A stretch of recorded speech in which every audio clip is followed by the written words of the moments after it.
Hello and welcome, folks, to another live stream here on the channel. Today is a kind of special live stream because I've got a guest I've been looking forward to speaking to. I've only met him properly, kind of thing, through this in the last 10 minutes there. So we're looking forward to getting into it and picking Adam's brain in relation to the kind of the work he's done and what he does for physical media. As I say, if you've got any questions for Adam or myself on what he's done for Second Sight or anything in relation to physical media or any of the work he's done, then of course just fire it down in the comments section. But as I say, Adam's coming on, so in case you've just kind of stumbled across it, you haven't seen the post or read the description, Adam is a professional illustrator who works or has done work for Second Sight. So when I say Second Sight, I mean like the kind of exclusive artwork for films like The Guest, for example, and of course the recently released Hitcher box set, which has went down an absolute treat with fans of the films and physical media collectors alike. So Adam's going to give us a wee insight into how all that works, how he put it together, what kind of inspires some of his designs. He's actually done a lot of Second Sight stuff, and he's also done some illustrative stuff for the Disney Plus originals, which when I put them up, you might recognise them from their kind of social media campaigns. So definitely an interesting guest to have on. Obviously, he's a movie fan in his own right, or else he wouldn't be in this line of work. So like I say, just fire any questions down in the comments, and all the links to Adam's social media stuff and his own website, which showcases his artwork. And if you want to buy any, you can, obviously, will be in the description for when you've watched the stream. But without further ado, let's add Adam to the stream. So warm welcome to Adam. You'll find out if it's Stothard or Stothard. It might just be my Scottish pronunciation, but I'm sure you'll correct us. Welcome, Adam. It's Stothard. Stoth, right? Okay, sorry. So there's like a H in there, or you pronounce the TH as a th. The TH is a th, apparently. Excellent. So just tell us a little bit about yourself, Adam. Obviously, I've gave a brief intro, but Well, I've been full sort of part-time illustrator. Part-time I work as a designer, design agency in Bath. I live in Bristol. It's a vibrant sort of artistic sort of hub. It's brilliant here. And yeah, I have been working sort of in sort of like tied up sort of illustration to film and sort of put those two things together for about 8-9 years now. I've been sort of a designer and illustrator for 20 odd years, but it was only sort of like this lightning in a bottle moment where we realized that actually that love of and passion for film and illustration could just come together, and I started doing it and posting sort of like the stuff I was doing. I was just doing it for fun, posting it on Instagram when Instagram was fun. It's less fun now, but you know, when the algorithm let you. And I was just getting a lot of positive feedback on it, and quite a few sort of, I don't know, directors and people who just passionate about illustration, film, and everything else just kept getting in touch, and it sort of snowballed from there, really. Second Sight, and yeah, we mentioned sort of Hitcher. All that sort of started probably 4 or 5 years ago. Whenever I've got to try and remember, whenever Upgrade was first released, I think that was the first one I. So was that the first did with them? First one that you did?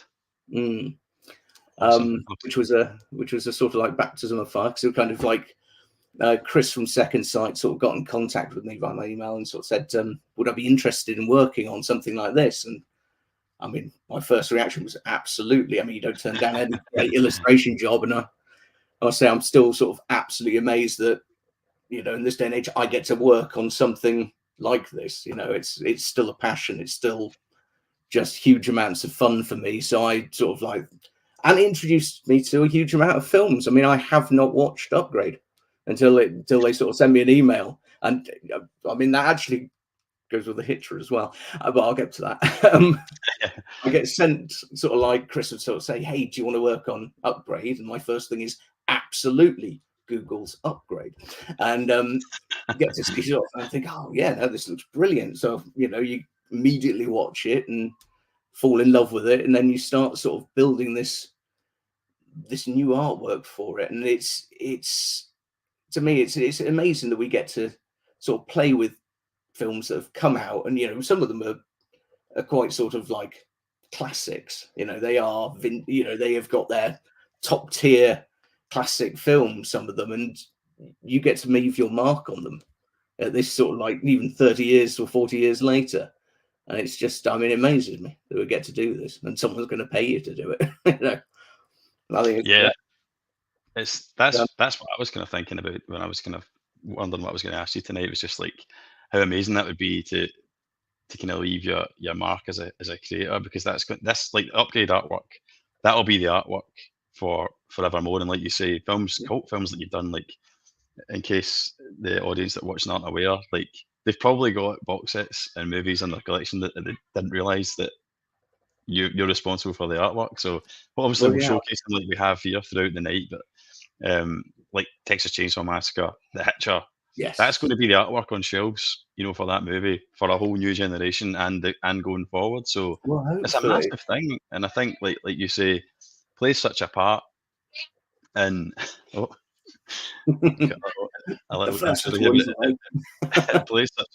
plays such a part and the zeitgeist of it as well when the releases come out, and it goes on Instagram and it goes on X and all the rest of it. So yeah, I think it's awesome, and that was why I wanted you on, because it interests me, and I think it's really cool that we're in this kind of booming age of physical media where the niche market is driving these new box sets, and that's where people like you come in, because we need creative and imaginative artists like you to come in and breathe it new life. And I, for one, I'm all for the kind of the newer artwork. I mean, you get your normal releases, and then suddenly these sort of physical media releases are coming out that are sort of the rediscovering these films from the past and giving them new life. I mean, certainly the Hitcher in 4K. I mean, what Second Sight have done with that is incredible. You know, it looks spectacular. I mean, when I first started this, I got an email. It would have been about January 2023, and yeah, I would have got the email to say, you know, do you want to work on the Hitcher? And yeah, immediately I'm like, I do not know why the Hitcher had not been a part of my life before. I mean, it was one of these films. I mean, you can't watch everything, but I've watched a lot, and I feel like it's one of those films that's got such a proper following that I would have known before now, but I didn't. Got onto it. It's like, okay, brilliant. You know, you say yes to the job because you know it, but you get on Google immediately and go onto the Hitcher and think, yeah, okay, this is brilliant, absolutely great. I mean, it's Rutger Hauer. How can you not love it straight away? And I think my job that I did sort of, I think probably the month before, I'd just come off the back of doing something for Blade Runner, just a private print for Blade Runner. So I just finished drawing Rutger Hauer, and then it's immediately back in, and I was like, great, this is great. I know his face left, right, and center. You know, absolutely brilliant. Back to back Hauer. Back to back.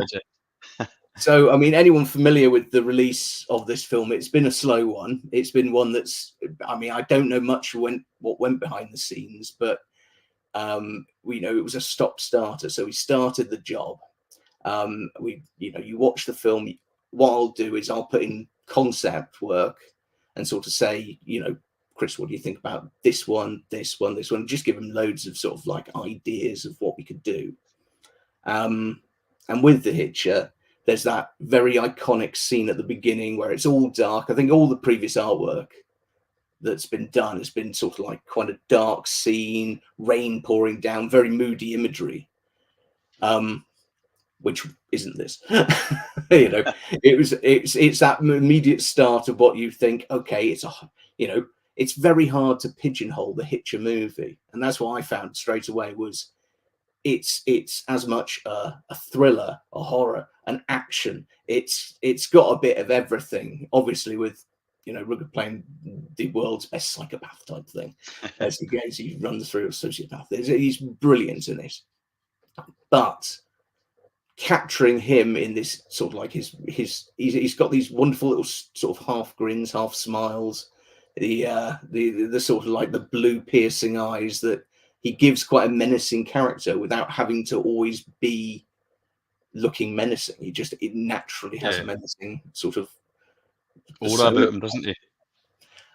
So I think I sort of saw the previous artwork and went, oh, it's dark, it's rainy. And having watched the film quite a few times up to then to start the work, I thought, right, let's follow suit. Obviously, this is the idea. So we got sort of did the dark scenes, we did the rain, we did Rudger in his trench coat, thumb out, hitching, we did the cars, we did anything that made everything look sinister. And I think we did that for about 2 or 3 months to sort of like just put little ideas together, and you know, I'd send them across to Second Sight and they'd come back saying, like this, like that. Maybe not this bit. I mean, Chris over at Second Sight is a fantastic art director, and you know, it was great at sharing sort of ideas, and he really has an eye for, you know, if I overdo it, he's like, can we just pull it back again? Can we just, you know, strip out a bit out of the background, really keep focus on the iconic bits? And I think at one point we'd gone down this rabbit hole, drawing him darker and darker and shadow. We had darkness coming across his eye, you know, just the light hitting the eyes from the cars and things, rain hitting him, just dripping down. And then he went, can we do it in the daylight? It's like, well, I can, but then it's not, you know, you're not going to have the rain if it's in the daylight, really, and it's not going to be this. So we realized quite quickly, I think the mood changed, where we went, you know what makes the Hitcher are these fantastic panoramic scenes of the desert and things like that.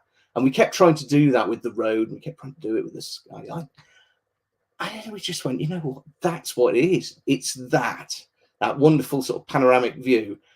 And then from there, what we were trying to achieve at the start was sort of like really iconic shots, but the cover only turned into the cover, or the choice for the cover image only actually became the cover image at like the 11th hour. We had a whole different idea planned, and it's one of the art cards. It's the one where Rudger, I think, is holding his he's either got his it's either the one where he's holding the gun, or it was either him holding the gun or him holding the handcuffs. But it was of that first top left one.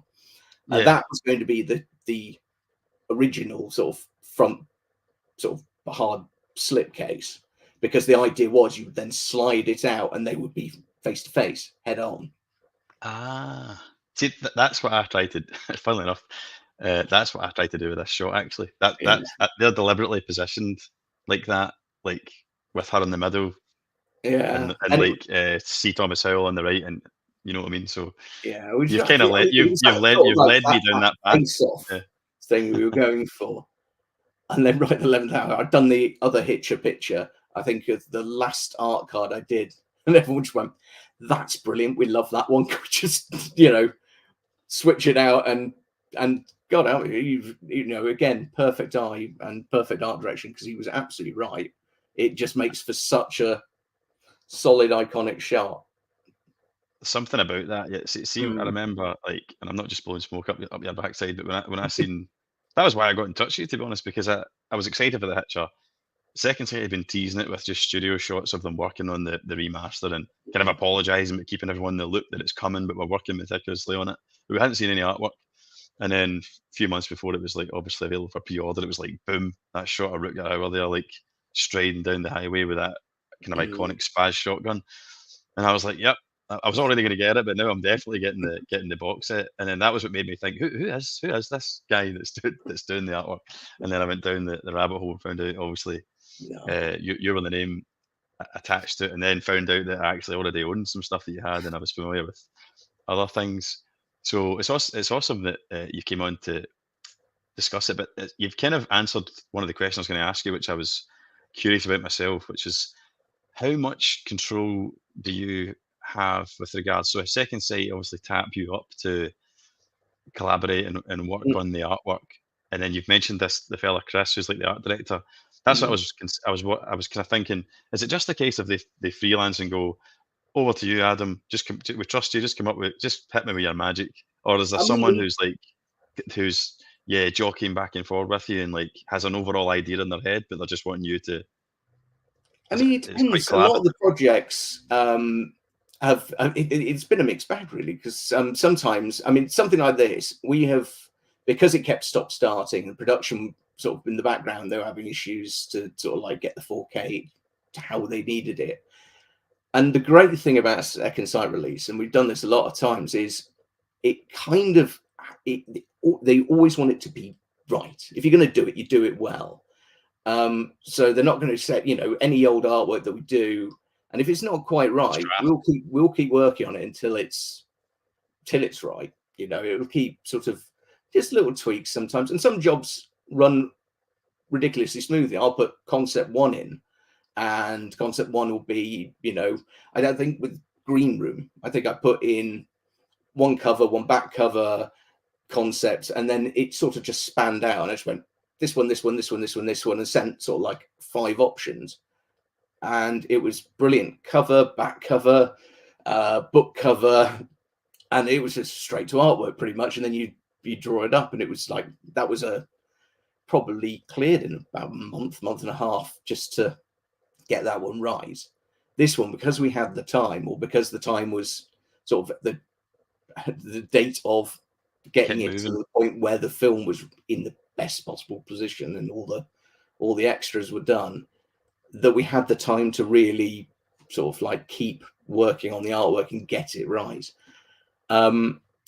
What you tend to do with this, because I mean a lot of the releases we've done, or Chris has done, and Second Sight have done, the artwork, he likes to have an over sort of arcing feel across the whole set. So you wouldn't want sort of one picture for one thing and then a completely different colorway and something else for another. It's nice to have a set that feels like a coherent set. So what we tend to do is focus on the slipcase, because that's the one you're going to see, that's the cover.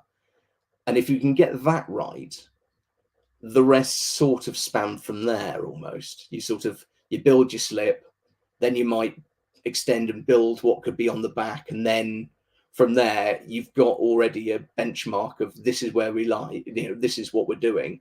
Now let's see if we can do the similar approach but with another book. The tray is always a fun one because it's a panoramic, because you've got, you know, it's either 2 discs or 3 discs. You get that 3-panel sphere, so it's always, you have to approach that almost in a different way. This is great because you've got that lovely sort of spanning sort of skyline, but sometimes if you're going back going, here's just a picture of a person and here's just a picture of a person, you need that to coherently work across the whole set. I mean, when we did Dawn of the Dead, there's this brilliant inner tray that just has like the car park and all the zombies just, and it's quite simple, but it's so effective across that long strip. I think I have that one. Bear with me and I'll see if I can put that up just for people's reference. I think I prepared that one.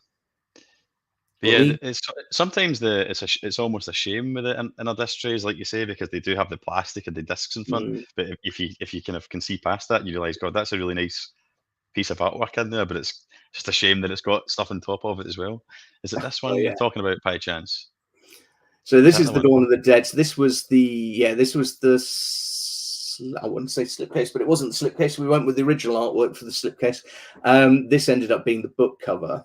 But then, yes, there's as the tray opens up, there's this beautiful sort of like just spanning scene in the car park, very similar to what's going on at the bottom actually. But it's just how you approach each section. So you've got a cover, you want it to be enclosed, you want it to be focused, but just having those 2 different things, sort of flat formats to play with, gives you quite a lot of freedom to, you know, just explore ideas.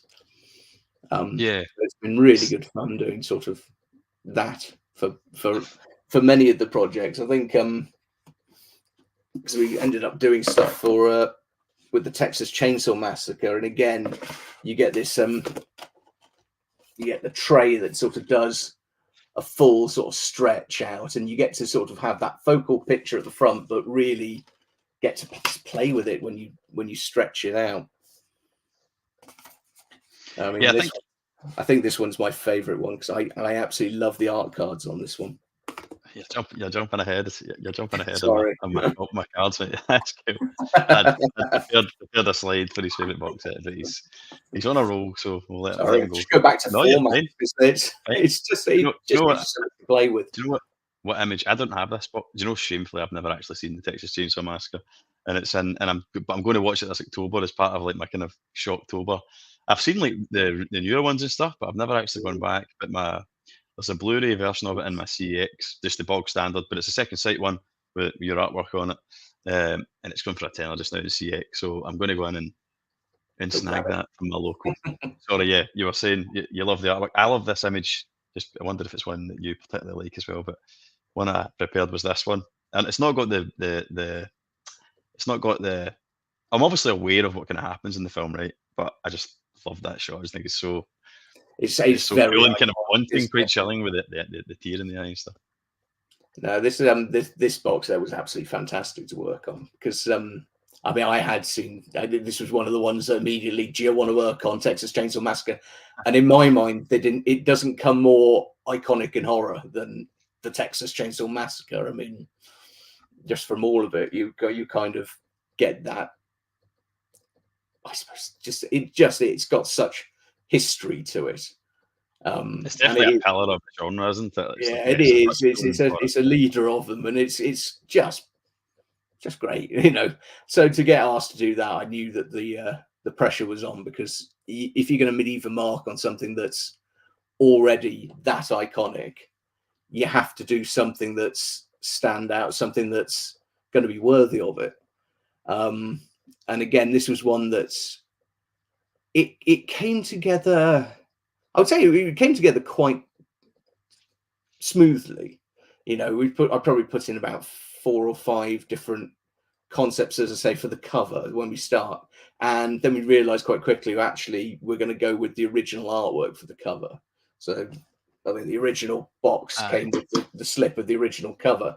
So then it gave me a little bit more freedom to almost go, right, well, we're going to stick with the iconic reds and blacks and white. So that was half my job done. We knew the look we were going for, and then to take that across the whole set, it was great fun, that one. And I think I had fun doing the book.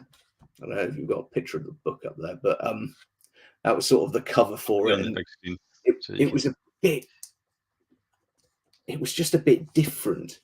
So yeah, the book was just a bit more graphic, I suppose, and let me just have a bit of an explore with a few sort of other ideas. So it wasn't just go to your main Leatherface photo and draw it. It was really coming up with something completely fresh, something completely different to what's been done before. Because whenever you play with a set like this, or play with anything that's been sort of like drawn again and again and again, Texas Chainsaw has been done by many different artists and done really, really well. So when you have your go sort of thing, you don't want to be treading on old sort of like already touched on ideas. You don't want to really sort of, you want to come up with something completely new. And that was always the challenge. When it came around to doing the book, all I was asked to do at the start was, can you do the covers? Can you do the slipcase tray? The usual sort of set. And we did that. And then Chris came back sort of about a few months later saying, there's a weird thing. We're not allowed to use any photography from the film in the book. And now usually Second Sight is known for doing their fantastic sort of like 200-page hardback books. And usually they are full of photography from the film, and they do some lovely shots and they get them absolutely brilliant. Chris said, right, we're not going to be able to use photography for this.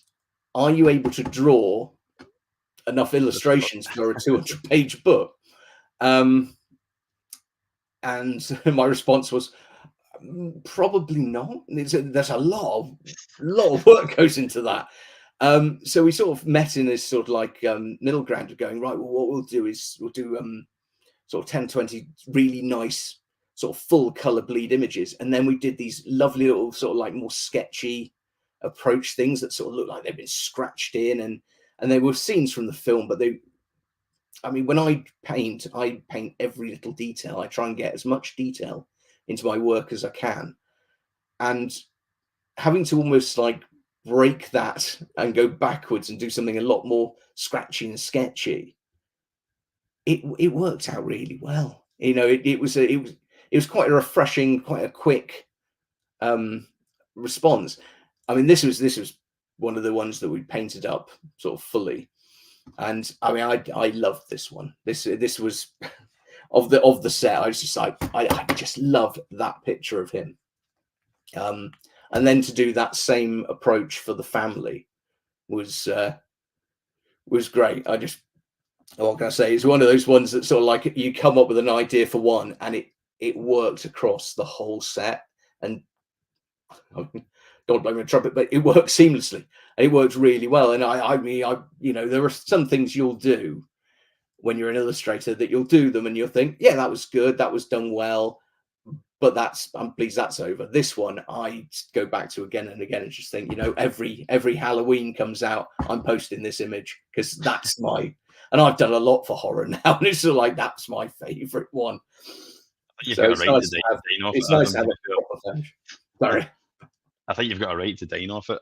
I'll use this a bit of a segue to jump into some comments, because I've neglected them. Sorry, because I've been enjoying chatting to you, mate, and I've let you kind of run on because what you're saying was really interesting. But Cheekster said, "Hi, Andrew and Adam. How you doing, Cheekster?" Cheekster's a regular commenter and viewer of the live stream, so good to see you in the chat, mate. Oh yeah. Kevin Hawthorne, good afternoon from Lakeland, Florida. Awesome. So somebody watching all the way from Florida. Brilliant. What's it like over there just now? What time will that be? Like 1 in the afternoon or something, maybe, Florida? About that. What are they, 8 hours behind? Something like that. Jim's Retro Emporium, good evening, gents. How you doing, Jim? Thanks for joining us. Video Tasties, so his channel kind of focuses on VHS, collecting VHS tapes and stuff. Gareth, bit of a legend over there, if you don't know him already. Adam, but he's saying, "Och, aye," and mocking my Scottish accent, saying that you're a great artist. No, thanks very much. Stevie Dan is a fellow Scot. He lives up the road from me, the kind of Glasgow area. Saying, "Evening, guys. Hitcher looks absolutely brilliant. The box set is amazing looking also." My sentiments exactly, Stevie. Thank you. I watched the documentary with C. Thomas Hill. He's such a fan of Rutger Hauer. Yeah, I've watched the one. One I've watched the one that's the director.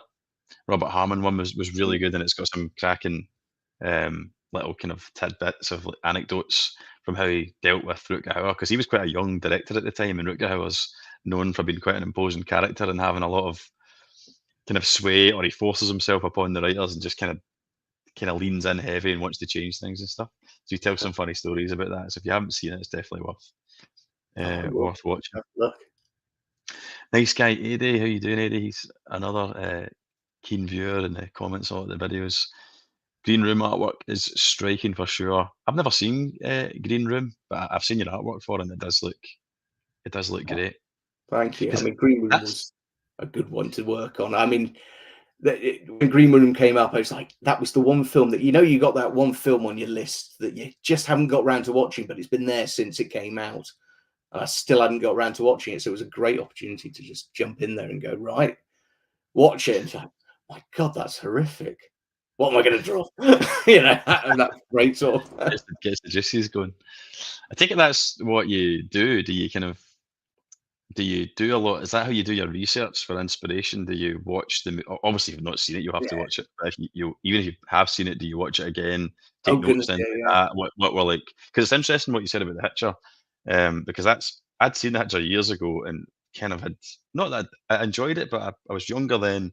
My taste wasn't as kind of cultured as it is now, and I just probably seen it for what it was, a kind of gory thriller.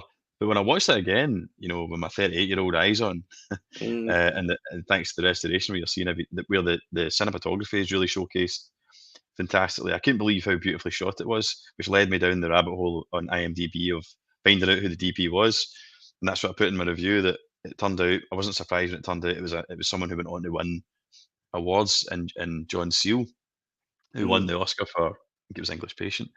about 10 years later. But I think that's what it's interesting, that's what you've captured well and led with in the artwork, is that, like, it's funny you said that, you realised when you were watching it that, God, some of the landscape shots and stuff are so beautiful, and that's what's been the kind of That's the link in inspiration. the character. Yeah, that's the link, and I think Mm, that's really clever, because the original artwork is nice, and it will have nostalgia for people that, and it's definitely paints it, like you say, it's darker, it's mm. moody, it's somewhat scary almost, and it definitely sells the movie as more of a horror. When I think that undersells it a bit, as being a kind of B movie horror, because there's more to it Well, than yeah. that. It's a bit more tasteful than that. So I think yeah, I think your artwork, I mean, what albeit the you, yeah, what certainly the kind of director had asked for at the start when they came back, they sort of, the original brief really was, can you modernize the artwork? Can you give it a new, fresh sort of thriller feel? Can it feel sort of modern in a sense? Not modern, but give it that sort of yeah. like a much needed sort of update and refresh. Um, and yeah, no, it was great because after we finished it, we got some lovely comments back from sort of saying you're just wowed by the artwork and bowled over Oh, by the care that Second Sight have put into it. And it's lovely to get those bits of feedback from the director, which is just great. It's absolutely, not- yeah. It worked. You can't get a much better comment than the person whose original idea and, like, no. concept it was turning around and saying, "Well done, you've knocked it out of the park." But I think if that was the brief that they wanted you to give it a new sensibility, almost kind of like rebrand it for maybe what it is more, as a kind of cool stylistic thriller piece more, I would say, than a horror.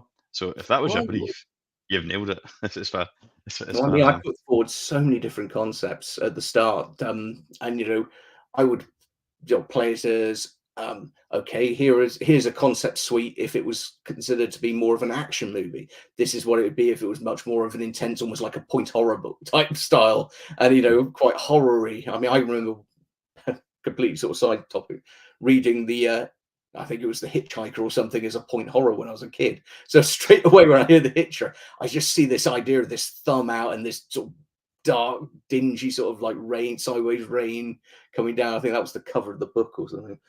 But it's just stuck with me, and that was sort of like kind of where my brain automatically went to. And I'm pleased we sort of pulled it out of the dark and the rain and the slightly more opposing sort of thing, because it really did. As soon as we did that and give it that sort of nice dusty sort of skyline and sort of like it just freshened it up and just gave it a whole new sort of lease of life a little bit, and a little bit of a new, I suppose, just a different look, the unexpected sort of look that you'd go, okay, yeah, as you say, it's for the modern. It's in, it's definitely in keeping though with your when you look at the breadth of stuff you've done. So, like, people can maybe see in the thumbnail and stuff, like you talked about Upgrade, you've done Revenge, which is, I can't pronounce that director's name, but it's the French female director who's responsible for The Substance, which is going down Yeah, really it is. well just now.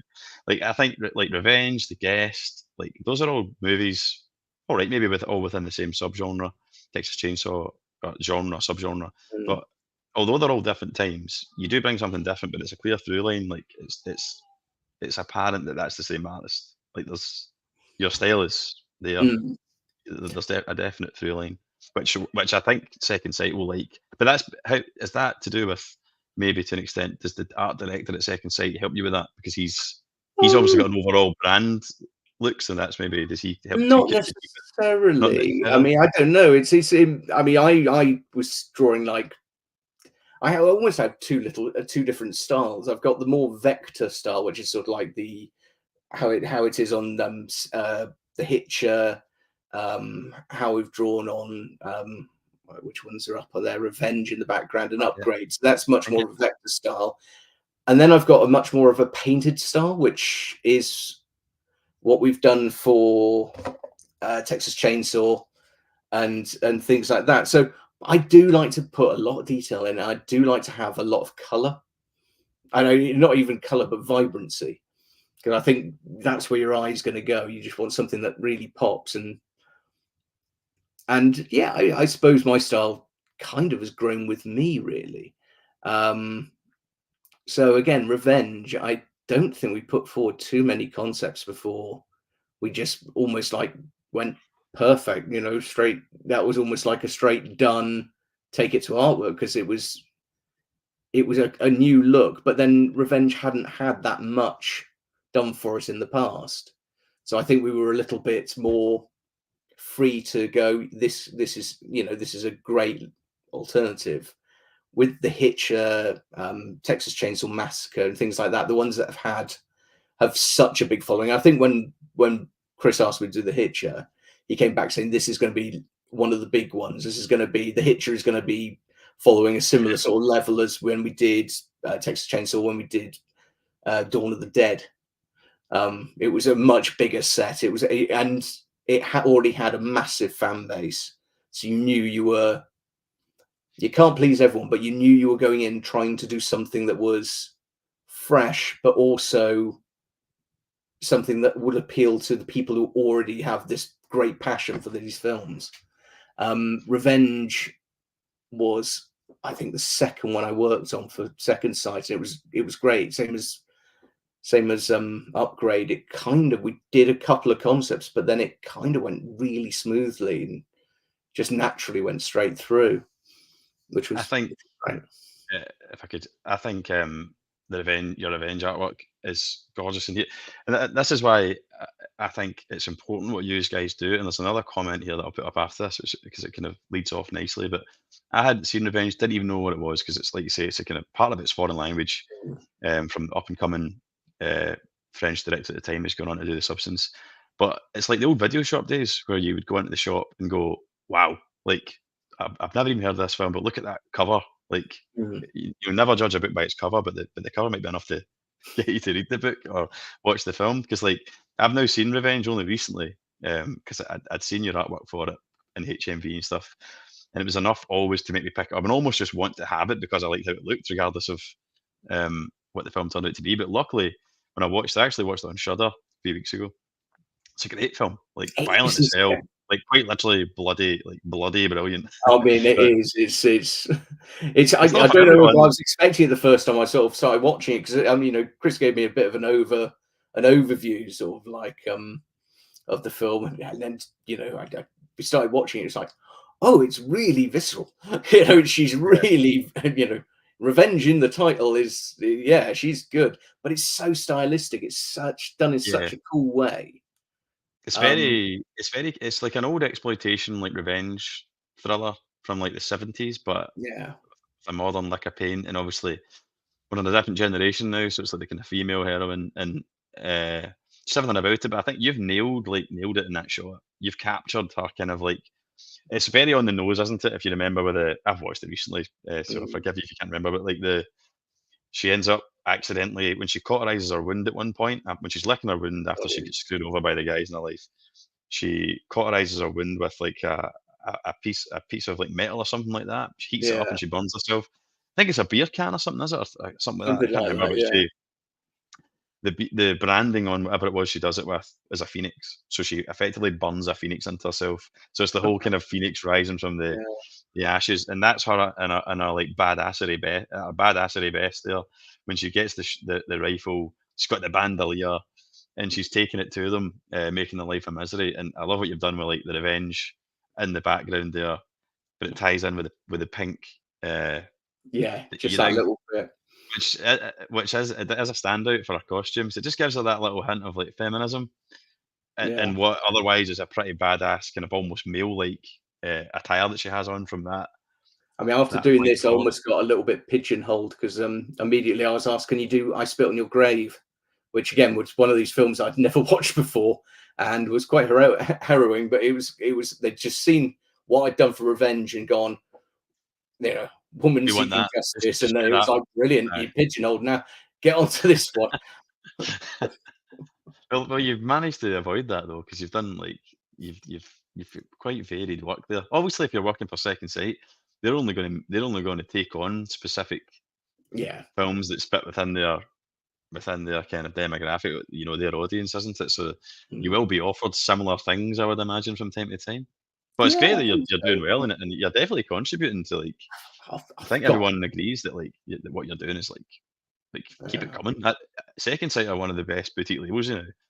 I'm not, and I'm not putting it all. I'm not putting it all on you as the reason, but it's guys No, like they've got some it's people like fantastic you contributing artists. towards it's people like you that are, making it exciting for the collectors that are still out there, giving us something fresh and giving us something exciting. So yeah, keep up the good work now. Oh, thank you Some very more much. comments here. I just want to give people their time. As I say, the one I wanted to segue into there was get your opinion on was, so Video Tasties has said, why did movie poster design decline in the 90s?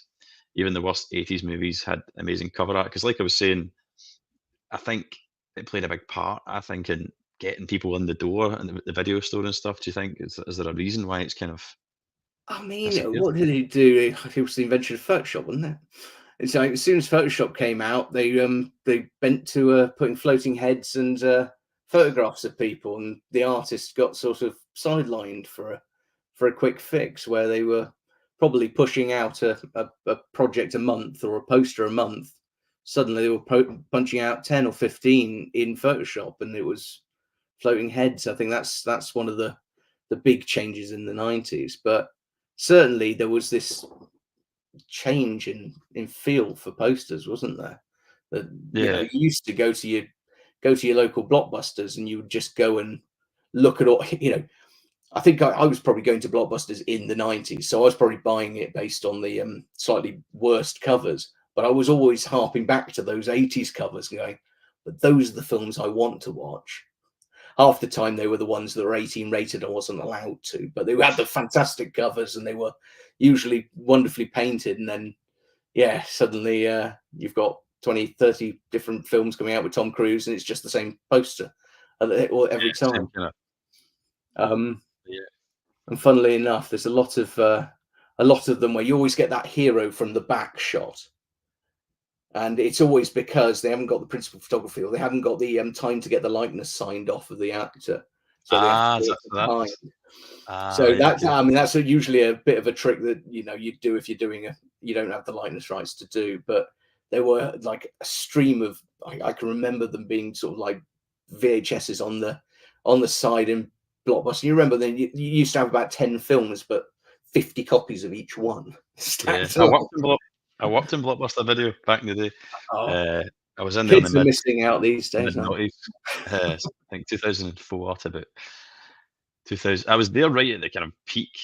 I was before it all went to they? shit, kind of thing. So I was there when it was massive and they had stores everywhere, like in the early noughties. But I was also there to see the kind of, sadly, the decline of it, because it happened No, really quickly. It was at its peak in like 2003, 2004. I think they had the most stores then. They were owned by Viacom in America. God knows how many they had, but they literally had hundreds of stores in the UK and thousands in America. And then, by like, what was it, 2012 or something like that? They were like, something like God, that. yeah, that was it, Yeah, done. I'd it was bowed always out a before shame. then, but I think at that time I was working in Sainsbury's, which was like next door to Blockbusters. So it would always be that bit where you think, I'm going to get to work a little bit early, go into Blockbusters, have a nice look around, see what I want for the weekend, go and do your work, leave and grab what you need. But it was the fascinating shop. It was fantastic to go in. And I suppose, even then you used to have, I suppose this is why I should have watched the Hitcher. And growing up in the 80s and 90s, I've watched all those 80s and 90s films because I feel that there weren't that many out at the time. They probably didn't have that huge backlog to get through. Now with streaming, there are 20 movies a day that seem to pop up, so you can't watch everything. But there was a a lot of great them are sort of like, crap, aren't they? Like the yeah, straight to streaming stuff is crap. Like that we get fed by the a lot platforms. of it is. But Yeah, it's fantastic to sort of like think, you and your friends would have all seen the same films because there was a wall of them for nearly 6 months, and you just work your way through them, and it was great. I I do know that. miss Like, that day. I miss it. I mean, I don't think we're alone. Like, I've obviously got a bit of a personal connection because I worked there, so I had the kind of behind the scenes. But I loved it as well. We used to get like 10 free rentals, which was to make sure that we'd seen the movies, so that when people came in, we could actually advise. I enjoyed that because I was passionate about films even back then. That was probably the kind of beginning of the journey for me. Um, Sounds like a or an evolution in the journey. I already like films, but like, see, I just loved going out into the shop floor. Sometimes you'd get someone coming up and going, probably someone that's half cut and spilled out the pub and can't be arsed by so they just want the local movie geek to like do all the work, take them out onto the floor and Recommend one. yeah, I love doing all that. And then I'd look forward, like you'd see them coming in on your next shift, and you're hoping that they're going to say, "Oh, that was great," or sometimes they would be like, "What did you feed me there, mate? That was rotten." And then you get a feel for people that come in a lot. You start to get a feel for their taste, so you can next time you're better at judging and stuff. But it's a bygone era, but it's definitely missed. And like you say, that sense of community, the fact that we just have so much now on streaming, it's kind of paralysis through too much choice. Yeah. Whereas back in the day, you took the time to pick something, you went down, you interacted with people, you've seen people, you've sought out opinion, you discussed movies, even if it's just briefly. You went up the road and then you watched it because you'd paid for it and you only had 2 days to watch it. These days, you pay 10 quid or whatever for a platform, and ironically, you've got so much choice, but you end up watching nothing, kind of thing. Yeah, exactly.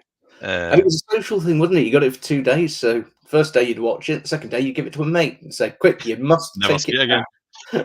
back." You remember, if I get fined. Yeah, then you've got me on the phone for the next 2 weeks, phoning you saying, "Where's that film?" And you're like, "My mate's got it." I'm like, Yeah. Some of the fees people used to run up were astronomical. They come in and pay them. You're like, "Mate, you could have bought this. You could have bought like 10 copies of it, like for how much you've paid in late fees because you've held on to it for like 3 Unpaid weeks." fees in 2012, and it all packed in. If you could hold out to 2012, you're laughing. Nice guy Eddie's saying, I bet the furniture behind is full of original artwork. Talking about you. So I bet you've got loads and loads of your own stuff that you've got. Basically, yeah, all of that is. I mean, this was the best thing I designed last year.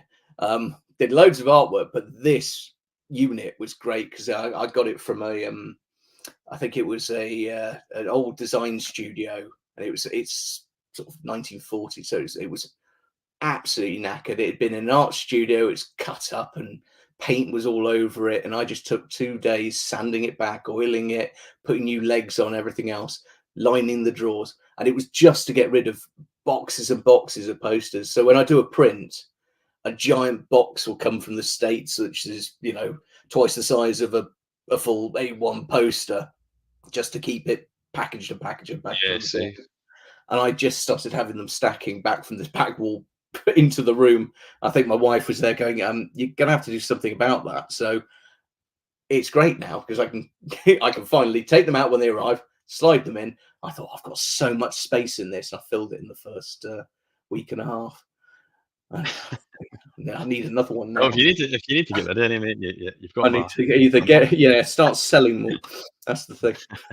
Problem is, I'm so busy all the time. I don't have time to do the whole, as soon as you put a print up for sale, you then have to quickly get it organized, get it wrapped, get it packaged, get it supplied.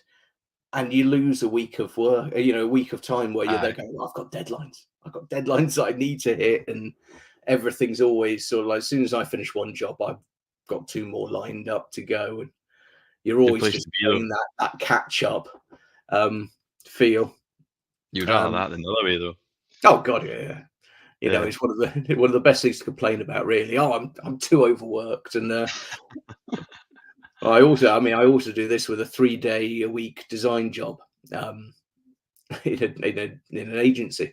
So I do sort of these sort of illustration jobs, kind of for my extra 2 days. I say 2 days. It's 2 days every weekend, most evenings. Just trying any time you can get. Sort of. The kids are going climbing. Brilliant. Daddy's going to go back upstairs and work for 2 hours. And you're just trying to get as much done as you can. I can relate. Like, it's kind of what it's like being a YouTuber as well, because obviously I've got a full-time job, which is nothing to do with it. Nothing to do with what I cover on the channel. So I can totally relate having young kids that, you've just got to take. And I work shifts, so that it's not even consistent each week what day I'll have the time, but it's just trying to fit in time to create a thumbnail, be it emailing yourself, edit the video, shoot the video. So I can totally relate to the hustle, mate. Sweet spot, isn't it? That time where you're there going, I'm feeling guilty when I'm working up here and the kids are downstairs on a weekend. I'm thinking, no, I've got to go and actually see my children because I love my children. I want to see my children. And this isn't a work time, but this is also trying to get a deadline just finished. And often, you know, with a lot of the certainly sort of Disney stuff or anything like that. So second sight seems to, you know, a lot of the stuff I work on is horror. When I'm doing the other side of things, I'm doing things for Disney, much lighter things, you know, much more sort of like lighter subjects. So I think at one point I can remember working, when I was working on Texas Chainsaw Massacre, on one screen I also had Mary Poppins going on another, and it was sort of this juxtaposition of two quite extreme different films and headspaces you needed to be into. Oh, a balloon! Oh, a chainsaw! Oh, Yeah, that must be pretty challenging. I'm a bit like, it's not the same thing, but like obviously when I'm doing videos, I'm a bit like that as well. Sometimes I've got 3 filmed, and I've tried, but they're all different subjects, and I've tried that, but I find it best when I just commit. Like when I saturate myself in say it's the Hitcher review I'm doing, but I've also got another review and I've got another thing lined up, whatever. I just like to just have the Hitcher on in the background, you know, like I'm completely saturated and I've got it up on IMDb. I can't do that. I can't jump between the two. So all credit to you. I try not to, but sometimes deadlines don't allow you to do exactly what you want at the same time. Aye, you've got to make the most of it. You've already answered this, but it's my dad that's putting it up, so I've got to give him the screen time. He says, Adam, what do you watch? Sorry, do you watch the movie for inspiration before? So yeah, I will watch the film. I will watch the film at least once all the way through. So it's quite a nice day when your Monday morning starts with, I'm going to spend the first 2 hours sitting at my desk, just sitting back, not working, watching a movie. And that's quite a good sort of like start in, because you need to do that to really get a handle on what you're trying to show, not just, you know, the bits and the elements and the illustration or the thing, but you want to be able to show a feeling for a whole film in one image if you can, you know, like get that all, capture a moment. I will take screen grabs galore, so I'll watch it all the way through, so I don't have any breaks. I'm not screen grabbing as I go, because I want to see the whole film to get a feel for it. After that, I will go through it painfully for about a day, frame by frame almost, to capture everything I think is going to, even if I don't know what I'm drawing at the moment, just to get a feel for, you know, a look of a character. When a character sort of like has that hero stance, or maybe turns their head in a certain way, or just something that makes them look ultra cool in that one frame. And you might go, okay, his eyes are quite cool in that one, so I'll grab that, screen grab that bit. Suddenly the jaw on that one looks great. So most of my stuff is Frankenstein in Photoshop to start with. So I'll have sort of like different heads, different bodies, different shoulders, different arms. And it's mostly just so my brain can go, I think that's quite a dynamic feel for a character. And I don't usually grab one picture and go, oh, I'm just going to draw that, because that's been drawn before. A lot of the times you'll see artists do so, you know, just anything. When a trailer for a film comes out and you suddenly see on Instagram 30 different pictures of the same picture of that person, because that was the one frame in the trailer that they wanted to draw. And I feel it's already been done. It was that frame in the trailer. Just because you've drawn it doesn't make it unique. It was already, you know, it was already there. So if you can, you try and get a different moment. I mean, that picture of the Hitcher, it's the bit obviously where he's coming out the car at the end towards him with the thing, but no one bit of that is exactly right from that. I mean, the gun's from a different part, the hands are from a different part, and you get to, and by doing this, by taking a screen grab at every little bit, you get so much insight that some people miss in the film. I mean, so much so it doesn't, some bits of it, you know, what is this? Rutger Hauer's wedding ring. I always wonder, because I've watched the film so many times and had to screen grab everything down to his hands, and you think he's married. Is this what set him off? Is there been, you almost could piece together a little story in the back of your brain, of what could have happened to him to make him go on this journey at the start, because none of that's ever really touched upon. Is it a trinket you picked up? Is it a backstory or something like that? But I like that. Not that you're trying to tie it into that image, but you get to see so much of it, down to, you know, what are the buttons on his coat? What's the the collar like actually on his jacket. The things that people just see, you have to draw them, and you have to draw them in quite a bit of detail. So you need to get it right, because there are so many people who will know this film better than I will, and they will notice if something's not right. If I cut his coat off at thigh length and not knee length, someone will let me know.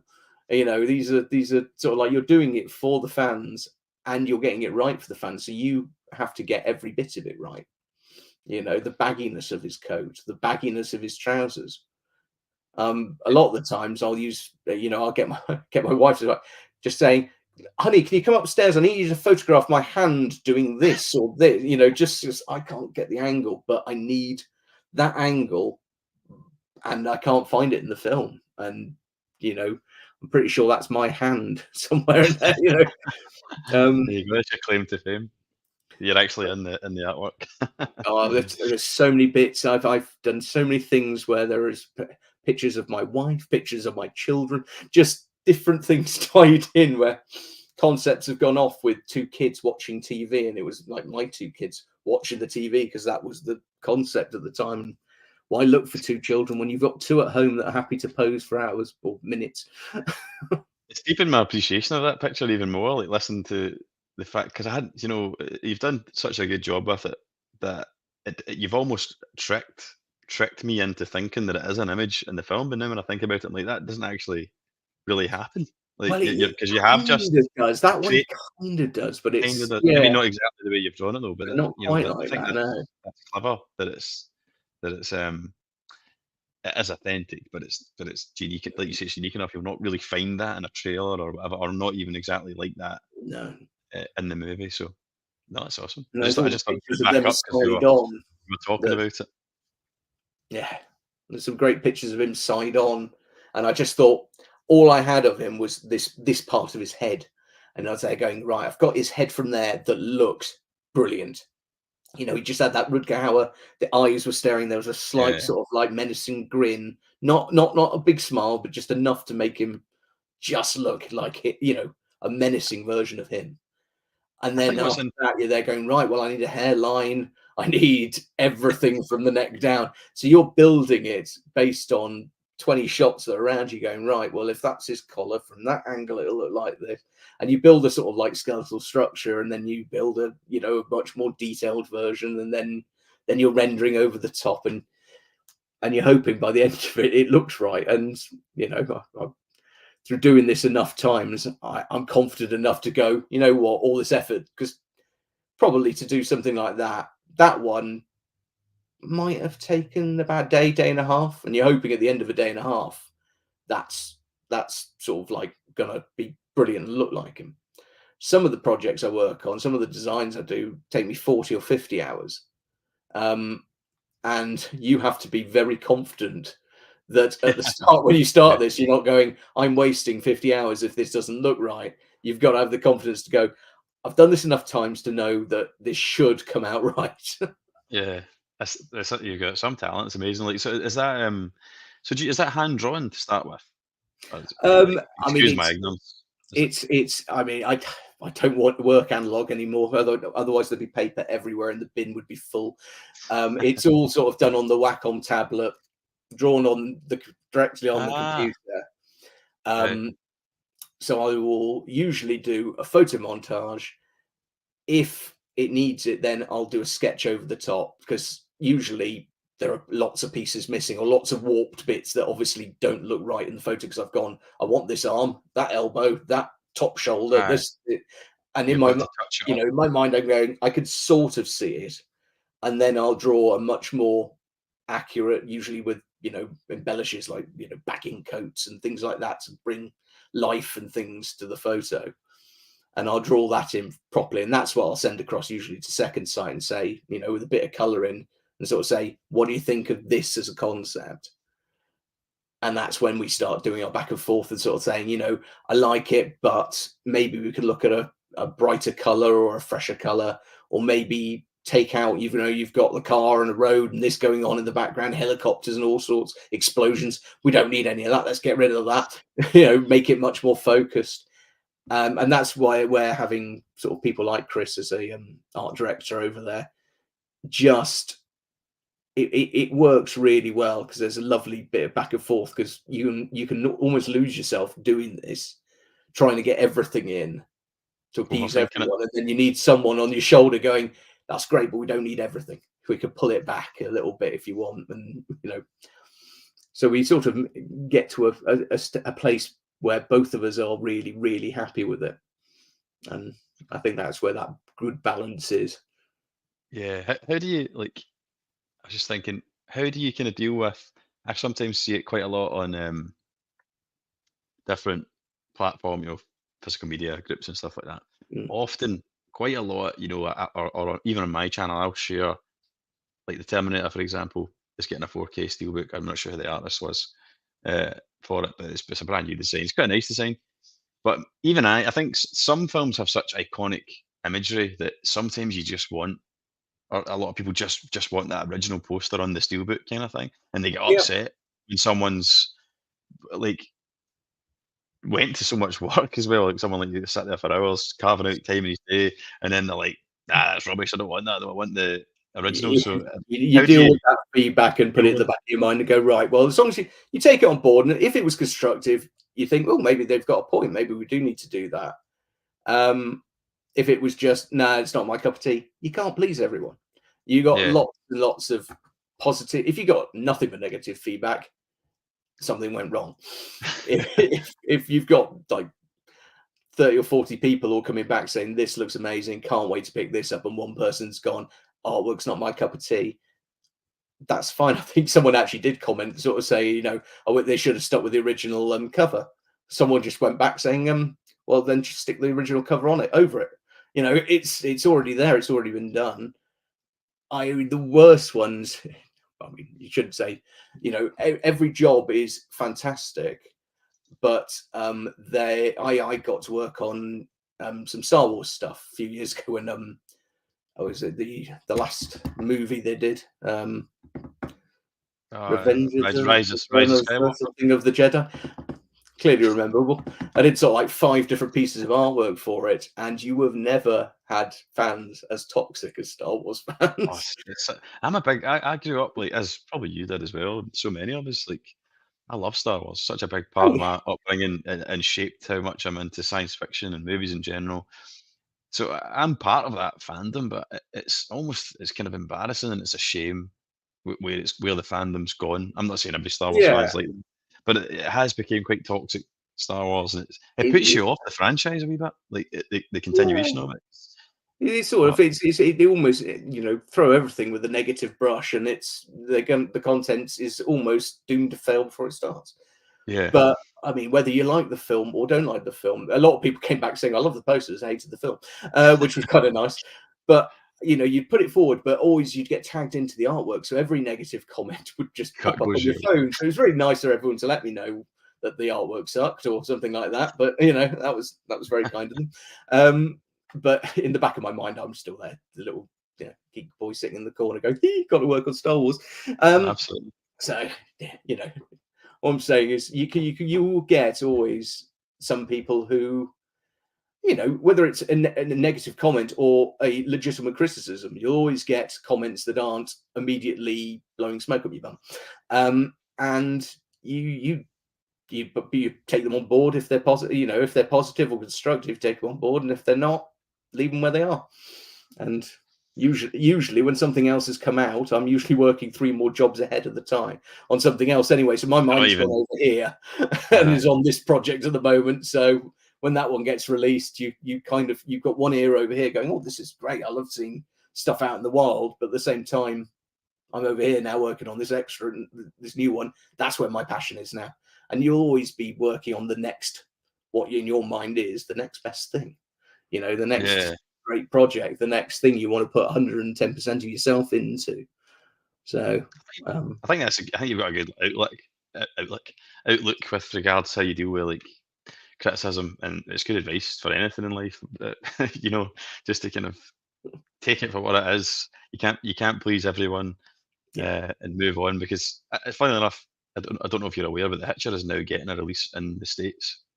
Who is this? Um, yeah, so I'm assuming second sight came to some kind of deal with. I think it's Warner Brothers or like sister distributor of Warner Brothers is taking it on. So my understanding is that Second Sight have made just the transfer available, because people will import this because your artwork's so good and all the features and stuff. So, but I think that some people won't obviously go to that length, so they wanted like a cheaper option just to give people the chance to see the new restoration. So I think they've sold the rights to the restoration, but none of the the new documentaries and stuff like that. It doesn't come with your artwork. So they've just slapped the original artwork on it. That's certainly the pre-orders I've seen. It might be out already. It's coming out this month, but it's that old artwork you talked about with the old style font and the wing mirror with the eyes. Oh, it's the wing mirror one and the from the back. Yeah, because I've seen some people. I've seen the conversation on it. Most people were kind of like, the majority of people were saying, that's good. It would have been nice to have known, the Americans. It would have been nice to have known this was coming out, but I love the look of the box set of it, so I'm not going to change. I'm just going to let and I want the extras and stuff, so I'm just going to stick with my Second Sight. And then you had the odd person that said, "Oh, I don't like. Oh, good. We don't have to deal with that ghastly new artwork and stuff." And I felt like chiming in and going, "Come on, we don't have to do the import fees and we don't have to do all the rest of it. We'll just get our version." So, if anything, I mean, it's a bit of a shame they've gone with that artwork, to be honest, because I was thinking, less so going for mine. I've always had a great love for the original poster. The one where it's got the two eyes above the car in the background, the rain coming down. I just think that is it. Oh, is that the one? Not the ones, because you've got the one where you've got the eyes in the rear view mirror, and then you've got the one where he's got sort of like this big, almost like ghostly white head above a scene with the road and the car in the background, and I just really like that one. Yeah, I can't. It's definitely one of the original ones, though. It's one of the. It might be that one, but it's one of the. It's not. There's nothing wrong with it, but no. I saw it popped up on like defending yours because I like it, and I thought it was about this. I saw it popped up on Amazon. Actually, they've now got it's streaming over on Amazon in 4K. Oh, is it? And it's good. I mean, it's quite nice to go. Oh, look, that's cool. Yeah. Totally maybe Recall's just got a comment in relation to he loved your revenge stuff, and he's saying I'd love to see what you'd do with the substance. Is that something that might come? It's a movie release, though, isn't it? It is. I mean, I would love to. I'd love to work on it. I mean, since doing Revenge, the director now follows me on Instagram, so it's quite nice to, when these people start following you back and things like that, first of all, you've pleased them with the artwork you've done, so it's a good sort of positive. Yeah. But also, you get a lot of their, with the algorithm and everything, you end up getting a lot of their posts appear. So it's absolutely brilliant seeing all the stuff she's been doing with the substance and all the great reviews it's getting. It keeps popping up on my feed, so it's always nice. I've not seen it yet. I'm really looking forward to seeing it. No, I haven't either. So I would really like to see it. Apparently, Demi Moore's done a fantastic job. Apparently, it's a standout in her career as Yeah, and Margaret Qualley that plays the younger version, and Dennis Quaid. Like, I don't know if she's got a soft spot for him. So it's nice to see him popping up and stuff. Yeah. It's quite an interesting cast, with Demi Moore and Dennis Quaid, kind of like aging A-listers of the past kind of thing. Yeah. Second wind. I like that. But I actually think the artwork to the substance so far, the movie poster, not there's anything wrong with it, but for me it feels a little bit uninspiring. But maybe you can't really judge artwork, I don't think, until you see the film, and then. No, I think you need to see the film to see how well it resonates and how well it actually fits. It's a bit I find it a little bit underwhelming that having not seen it. So there's definitely scope there. Pushing it. So he's not doing what the poster should do, which is pushing you to want to see it. Yeah, exactly. So I'm saying you can't judge it until you see the film, but yeah, ultimately the posters isn't there for you to look at. It's there for. Pull you in. There to get you to watch. So yeah. I first saw the Stevie Dan. I first saw the Hitcher on B Sky B. What is that again? B Sky B, is that? B Sky B, is that a streaming service? I'm assuming it was a while ago. Was that maybe what Sky was called before it was proper Sky? Right. I don't know. You can let us know, Stevie, if you're still watching. I bought the Hitcher and watched it last night for the first time. 1981. Was a great watch. Artwork is fantastic. Well done. Yeah, thanks very much. Unless it was the American copy, in which case. No, I think he's definitely talking about your one, mate. I know he's in the UK. Be Kind Rewind. That's obviously in relation to from your day. Sorry, I'm a bit behind with the comments here, folks, but we'll give them their moment now. Adam's Halloween print is a cracker. Oh, thanks very much. You must have jumped on and had a look. Was that one you did? Is that on your website? It is. I did a Halloween print for the release of Printed in Blood's art book a couple of years ago. It was quite a nice one, so I managed to sort of put together. Again, this is one where you almost like Frankenstein your own scene, because I what I tend to do and love doing is almost get a feel for a scene but completely reinvent it almost. And there's this bit where Laurie and the two kids are watching sort of the film that they're watching on TV, and you've got the sofa, and then you've just got this window in the background with the curtain blowing, and you've just got Michael. You don't see him straight away, but you just got Michael sort of like silhouette and a bit of his face in the background. And the nice thing was that prints were made available with the release of the book. So I think it's about to go across to, is it Sideshow? Might be doing a release on the prints for Halloween, or at least have it available on their site. I'm not sure if it is at the moment, and certainly more art galleries got it at the moment. So if anyone wants it, it's over there. I need to check it out. I did have a look through all your stuff, but I can't picture it in my mind, the Halloween one. I heard Warner Bros. Have stopped doing slip cards for their movies. The Hitcher will look very basic. Yeah, I think it is very much just a... It's nice that they've done it, though, because I get it's a shame that the only way you could get it up until they announced that would be, for US people or people in Canada, whatever, would be to spend all that money on fees and stuff to get it over, even though in my mind it still warrants it. It's a cracking set. But yeah, it's nice that people who maybe don't love it that much or whatever, or don't have the budget, I've got that cheap vanilla option just to see the film, which is the most important thing. They've done such a good job with the restoration that it's it needs to be seen. It should have that sort of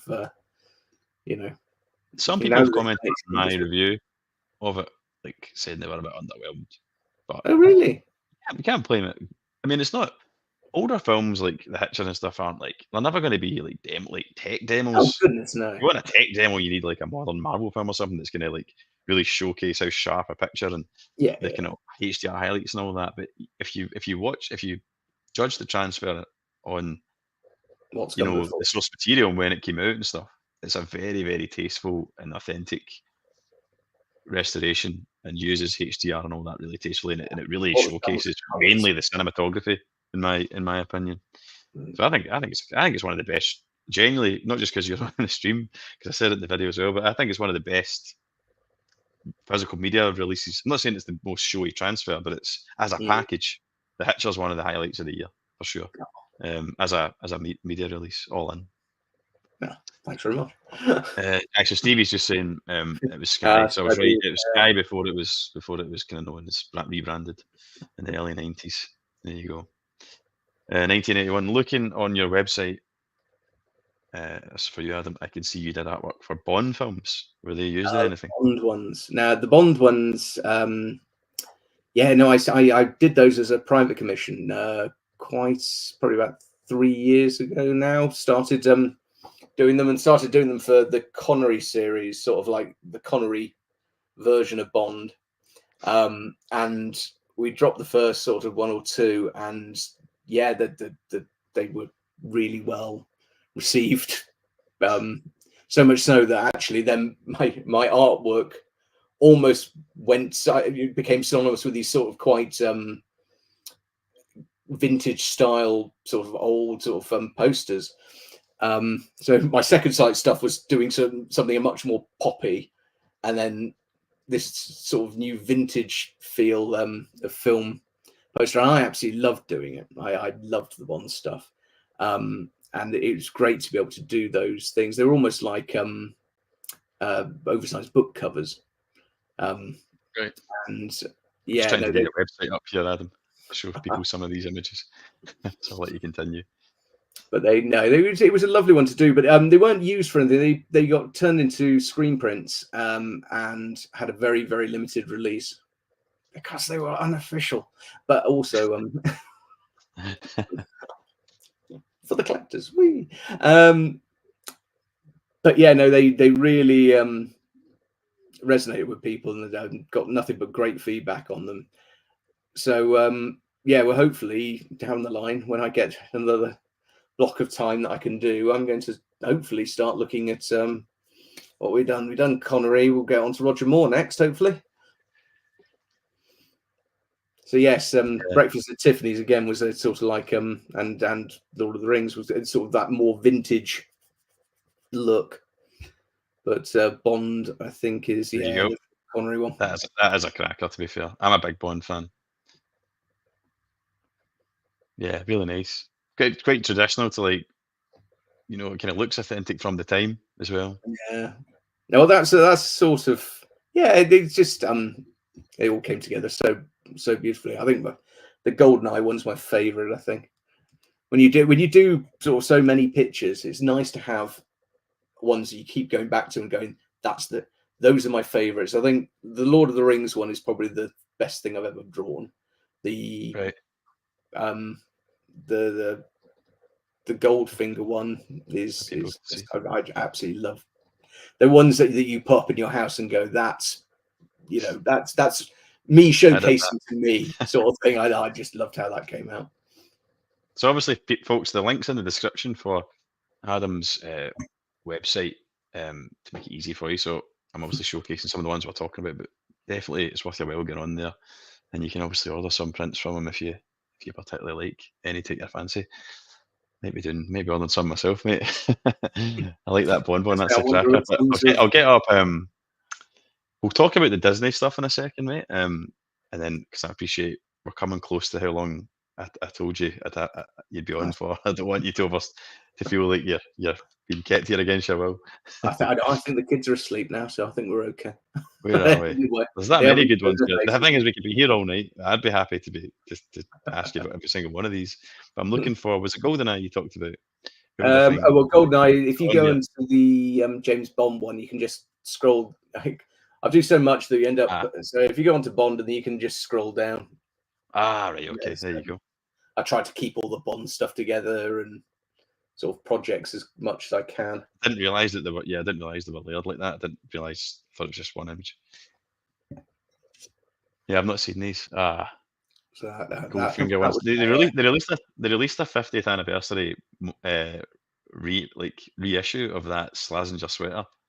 10 years ago, and I played a lot of golf back in the day, but it was a fortune. But I was really, really tempted to buy myself it, but it was like 200 quid or something ridiculous. But I like it when they do stuff like that. Yeah, your Bond stuff's really nice, mate. It's a pity it's not official because it's awesome. Is that? Right, okay, maybe it's the GoldenEye one. Must be. Yeah, did I say Goldfinger? Sorry, I meant Goldfinger. Oh, did you mean Goldfinger? Sorry, yeah, that was the one that I like. Maybe it's because I'm a golfer, and it's maybe my favourite. It's maybe my favourite one anyway of the Connery series is Goldfinger. I've got them going up the stairs up outside my children's bedroom. My daughter keeps coming out going, "Can we get rid of the golfing one?" It's like, no, the golfing one stays. No, it's an absolute cracker, mate. But as I say, I don't want. I could. As I say, you can obviously go in your own time and have a look. But I just want to quickly speak before we can about the commissions that Adam's done for like Disney shows as well, which is pretty cool. Like you said earlier, it's a kind of totally different thing. It's a bit more light-hearted than some of the horror. Yeah, a lot more light-hearted than the more horror-based stuff. Almost all of those, in fact, I'm pretty sure all of those are done with a company called Poster Posse, who is sort of like an art collective over in the States. And they're not an agency, but they're sort of an art collective. They've got artists from across the world, and it's sort of like they've picked people they really like working with. And I'm very lucky enough to be one of them, which is great. So Don and Rebecca do a fantastic job at getting these brilliant projects for us to work on. They've got great connections over at Disney and quite a few of the different studios. But Disney's a great one. In fact, actually for Christmas, they just sent us a Poster Posse art book, which is, just something for us. And it's just got all the Disney artwork that we've done in the past as a whole collective. And it's absolutely beautiful work. And it's great to thumb through and see everything. These were books that they sent off to Disney as well. These are all sort of different official things we do for the different Disney shows. So I did some, you sort of see the X-Men one, and I'll get that there are one up. some great projects that have come up through them. I can remember sitting in the pub with a mate who sort of went, "Have you seen that X-Men's doing X-Men 97 taking over?" And I mean, I might be the artist I am today because of the X-Men TV show from the 90s. I was all over it, all over that. That was my sort of like my jam when I was a kid. I had all the X-Men cards. I got the X-Men comics. X-Men was my pride and joy. So he sort of said, "Oh, have you seen that they're doing this new X-Men TV show?" I said, "No." So we looked at the trailer in the pub quite loudly, considering everything was going on. And I got back home, went to bed, and woke up in the morning to the email, "Do you want to work on X-Men 97? It's like, "Yes, I do." Yeah, yes, I do. How long did you have to think about that for? I'll do it for free. I'm in. I'm so this one was actually a concept that Disney put forward. They'd sort of asked me to do a 90s bedroom, or as if it was sort of like 96 had just rolled into 97, and this was a bedroom in the 90s, which is great because this was my bedroom in the 90s pretty much. This is more or less there, and then you're just tying in every little nod you can think of to the X-Men franchise. It helped that I have most of these figures floating around the house with me. I've got all the collector's cards. I've got things from the 96 show. I mean, there's a nice Jim Lee cover for the X-Men annual from 1996, which is just on my shelf downstairs. So I was just getting out comic books and things, spreading them across the floor, photographing them and going, "I'm going to include this, I'm going to include that." And I just had fun with this. I spent far too much time on it. I just got lost into details that people will not see, but just, let's go through them. I want to go through them. But can I just say, again, I didn't know who you were, and it's only since I obviously approached you to come on the channel that I've done my homework. But I remember this image coming out in tandem with it, and I was like, "That is amazing." It's like because like I think we're probably of a similar vintage, Adam, and I grew up on the 90s. Like your Spider-Man animated series, Batman animated series, X-Men, and all. I didn't watch X-Men as much, but I had the Night of the Sentinels VHS. They had part 1 and part 2, and I basically wore that out. But I don't actually remember kind of catching it when it was on organically on TV. But I used to watch that video over and over again, which I think is just episode 1. Like they were the first 2 episodes. Yeah, they were of season 1, and then I would watch all the movies, obviously, when they came out from like 2000 onwards. But yeah, I watched this and I thought you've totally captured the nostalgia. Which, I mean, the show itself was great, but brilliant. this definitely helped. This was getting shared about. I shared this to like my mates and stuff, like going, "Check this out, like this is awesome." I probably shared it on my own ElectricGeek like story and stuff. So God knows how many people must have done that. So it's amazing. Like this is what I mean about it's important to like social media is now, and there's a lot of negative things about social media in my opinion, but this is your blockbuster shelves now. Do you know what I mean? Social media is your blockbuster shelf, and guys like you create this kind of stuff, put it out there, get us all excited about it, and I think you nailed it. I appreciate Disney maybe gave you the brief, but you can tell you've done your homework, and like, oh yeah. Can I ask? See the comics there. Are any of those like are they mock-ups of real issued comics? The annual at the back is the 96 annual, which, as I say, is sitting on my shelf. The one underneath is an actual comic. Right. And then the 2 top ones, because I wasn't going to draw other people's artwork. I have to be careful because you don't want to then start drawing Jim, reproducing something Jim Lee drew back in the day. I kind of have a little bit on that bottom one, but it's enough covered over that you get a hint to it. The people who know. The people who don't, doesn't really matter. The other 2, sort of the one with the Sentinel and one with Bishop on the top, are actually frames from the redrawn from the trailer. Ah, right, okay. Cool. But down to the pajamas, I had to do my own comic strip just to put that into the pajamas. So you had to make up your own comic strip just I had to sort of like to build onto a. So get what I did was I grabbed the pages out of the annual, photographed them to get a concept, but then I brought everyone up to date because the characters had changed. And I redrew them in different poses and different ways, just to so you're not not reproducing other people's work, but you kind of want to give. You kind of have to draw it, but not draw it at the same time. You don't want to. You don't want to be copying anyone's work, but at the same time, you want it to hark back to things that were from those past bits. I mean, some of the stickers and things are actually from the Star Guide of X-Men '97, and because they do send you bits and pieces as you need them. They're all redrawn to make them work for the piece. But there's lots of little, Gambit's cards down there. You've got Jubilee's bubble gum. You've got Scott Summers' glasses. You're just tying in little things. All the new released action figures for X-Men '97. Really cool. The VHS, like the old school box TV. Yeah, I mean, one nice thing I actually did on this one was with those comics. At the top, you get that lovely little box at the top left-hand corner with all the little characters in. Price and stuff. I created my own box, nice and big. And then by the time I'd done it, I shrunk it down so small, no one can actually see it, but I know it's there. This here, you probably can't see my tiny little mouse cursor, but just there on the back one. Just on all the little comic corners. The little panels. Yeah, I totally know what you mean. Yeah. No, it's awesome. It's a really cool, and I think it helped. Definitely helped. It would have contributed to like the buzz and the excitement for sure. It was a lovely one to be a part of, and it's nice to sort of see things you loved as a kid come full circle.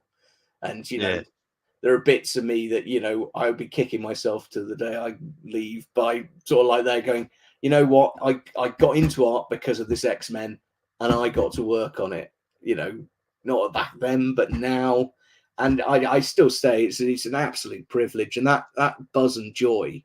You can do as many of these things as you like, but that buzz and joy never leaves you. You love doing this, and that passion is never killed.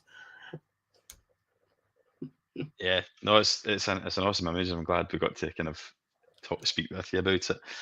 You've done your most recent work for Disney. Am I right in saying it would be that you can talk about? Am I right in saying that it's Agatha All Along? Is that right? Yes. Yeah. There might be something else coming out very, very soon, but yes, Agatha, was the last one that was released. Is there anything from Disney or any works for that matter, really, that you would love to work on? Like, what would be the dream thing that you would maybe create? Like, I don't know. An official poster for, or like the the Blu-ray artwork and stuff. There are lots of a lot of them I've actually got the joy of work. I wasn't, I liked Avatar, but I got to draw on Avatar, and it was nice to work on the highest grossing movie of all time. It was a nice one to work on. That one, but sure. It was a nice bit of artwork, but it was one of those. So that was a fun one to do, creating those characters out of I want to say fossil, not fossil. What's under the ground? Oh, under the water. Sorry, coral reef, coral. That was it. So that was a. Oh yeah, of course. I just basically saved this so we could talk about it. I've not actually properly looked at it. I see what you mean, yeah, but that was one of my favorite ones I've done. I've, straight away got that framed up and put that on my daughter's wall. There were some lovely ones. Yeah, there were lovely ones I've done. I've done something for Toy Story where I've hidden one of my, how Pixar hide bits of Pixar things in the background. Well, my daughter at the time had this massive Finding Nemo doll, which I managed to hide in the background of one of the Disney artworks for Toy Story I did. And so she's always there going, but that's my Nemo. I've got that. That's mine. So doing things like that's always good fun. Finding a project though that I would love to work on. You're already. I don't know until these things come up. I mean, I wouldn't have thought of X-Men until X-Men came up, and now they're going, well, of course, X-Men. I would love to do it. I mean, I've always had a very warm spot for the film Labyrinth. I would love to do something officially for Labyrinth. I just think I'm a massive Bowie fan. Yeah. So I don't know if you've noticed, but like I came up with my own branding, not that it's in anything fantastic or anything, but like the I like it. lightning bolt in the Electric Geek is obviously a nod to tech and electricity, but it's done in that particular style because I'm a massive Bowie fan, and I quite often use Bowie music and stuff like that on Instagram when I'm sharing posts and stuff. He was a So I genius. would lap up anything you did with it's my kids love it as well, and that's my like I bought. Do you know those books you get? The series is it big? Is it big little people big dreams or something? Do you know there's what you'll get them in Waterstones, and it's like all the kind of influential people, and it's their life story but illustrated in a kid's book. So Oh, one of really? the first yeah, you should definitely check it out. One of the Oh, first well. books I got from my eldest was the David Bowie one. So she from the age of about 3 knows David Bowie's like life story, Oh, and then and obviously the music and stuff I play, and it's great when you we start watch. trying to. She's a wee bit creeped out by Labyrinth, but the older she gets, the more she can Yeah, deal with. I So I'd love I to see I, you do that. I tried too early with my kids. I tried sort of like, you're only 3, darling, but we're going to get you into it. And then it was like, as soon as the goblins come up at the beginning and they start taking the baby, she's like, no, I'm out. And she's got a horrible thing. We watched the whole of Ghostbusters 1, and she was absorbed, absolutely loved it. And we watched that far too early. She was probably about 4 or 5 when we first watched it. And then we went, right, let's move straight on to the second one. As soon as the pram starts moving on its own and her baby's in jeopardy, she's like, nope, I'm out. Doesn't want it. She was happy with I think that scene at the beginning of Ghostbusters where you go around the library and suddenly the ghost does that. And that's put the willies up me for about 20 years. But Yeah. she was absolutely fine with that. She was bursting out laughing at that. But as soon as the baby was in jeopardy, that was it. Done. I'm out.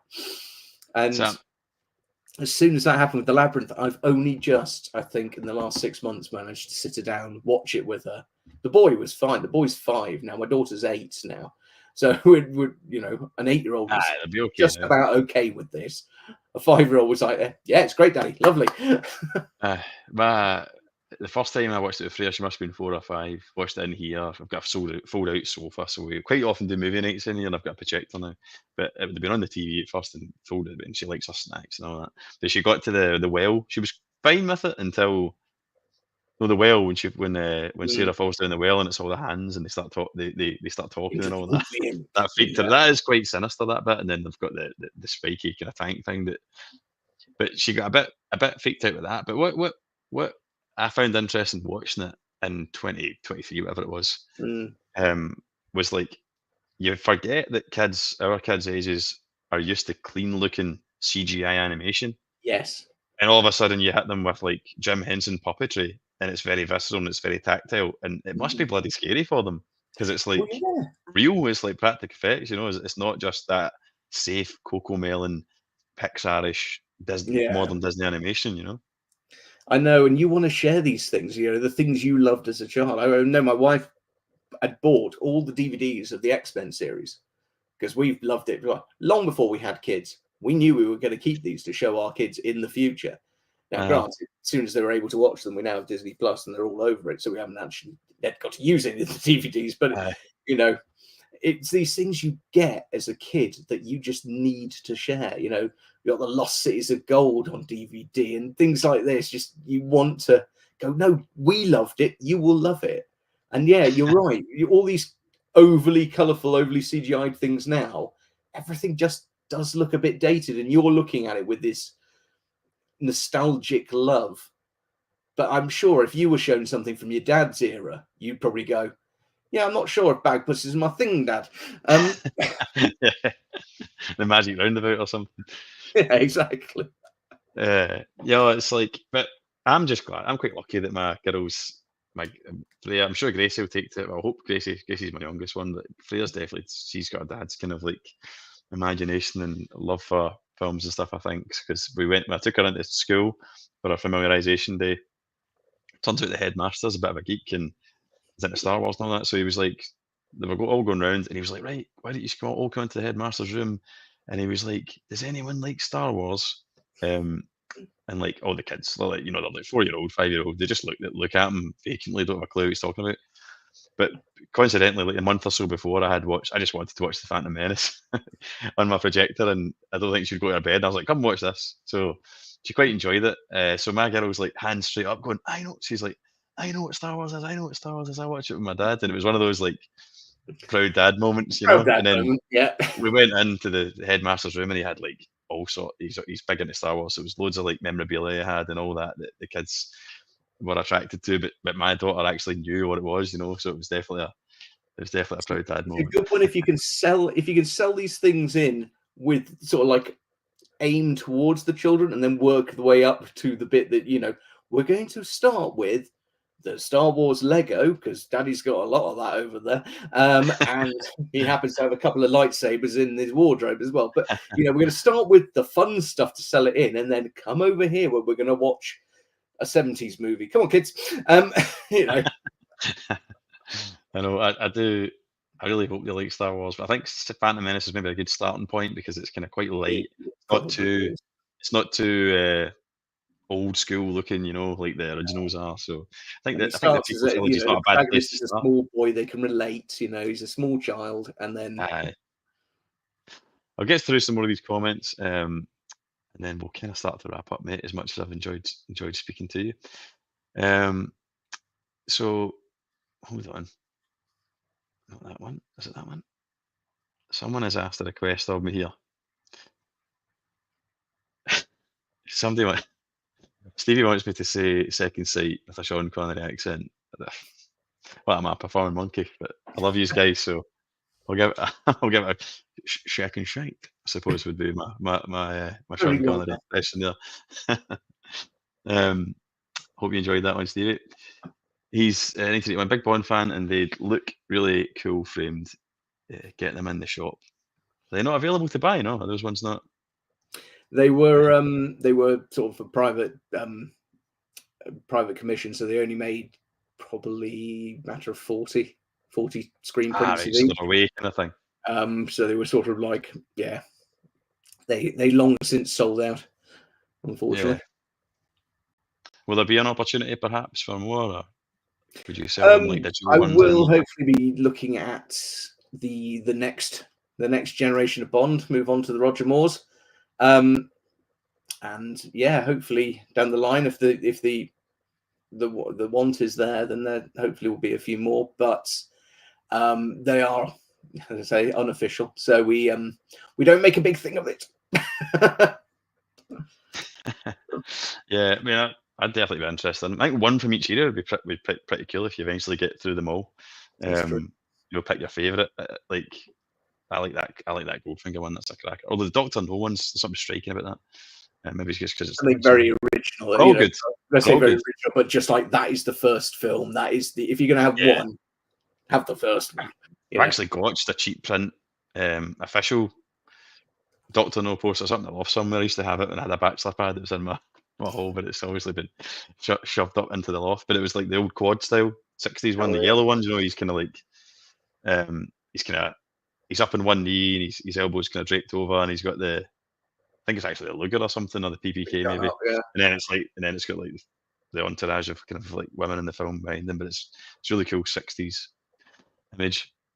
Yeah, But yeah, there's a lot of love for your Bond ones, mate. Robert, Stevie Dancy, your Bond ones. one? Very cool. 60th anniversary Goldfinger last week, I believe. There you go. Hey. Scottish Geek guy. He's joined kind of late. Howdy, folks. There's an amateur detective in here. I think he's trying to make you feel uncomfortable guessing what you're working on for Disney. Nice guy Eddie's saying, "Is it Tron 3?" It's not Tron 3. There you go. Is there a Tron 3?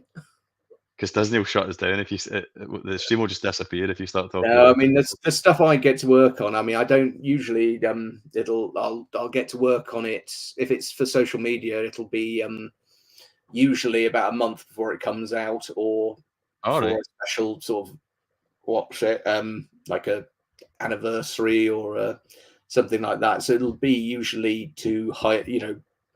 A lot of the Disney stuff is just for social media posts and things like that for them to use. So they never get printed. They never get a bigger release usually than off on their Instagram. So whatever I've worked on will be for something that is happening in the next month-ish. And I can't say any more than that. After that, brains now to think what's coming out in the next month from Marvel. I don't think that's going to help you because it's not actually. And it depends when I finished it because it could come out tomorrow. I don't know. I'm sure you'll get it done, mate. ElectricGeek guys, as I say, he's joined late, so he's just joined, so probably missed this. Did Adam do the artwork for X-Men 97? Just we've just talked to that length, so you can obviously circle back for it, Jimmy. But is it just that image you did for that one? Just that one, yeah. I just did the kind of. Annoyingly, I did a concept for X-Men 97 for a poster release. And annoyingly, I thought, oh yeah, that is brilliant. I'd have that on my wall. That is iconic. And annoyingly, it's just been rejected. So it was going to there was going to be another one, and unfortunately, yeah, can't win them all. So it will probably stay on the scrapbook until I can work out a way of lifting it up, what's hitting it for other means. Keep chapping at the door. Somebody will answer eventually, Adam. I was thinking whether I send it across to see if they want it as a comic cover.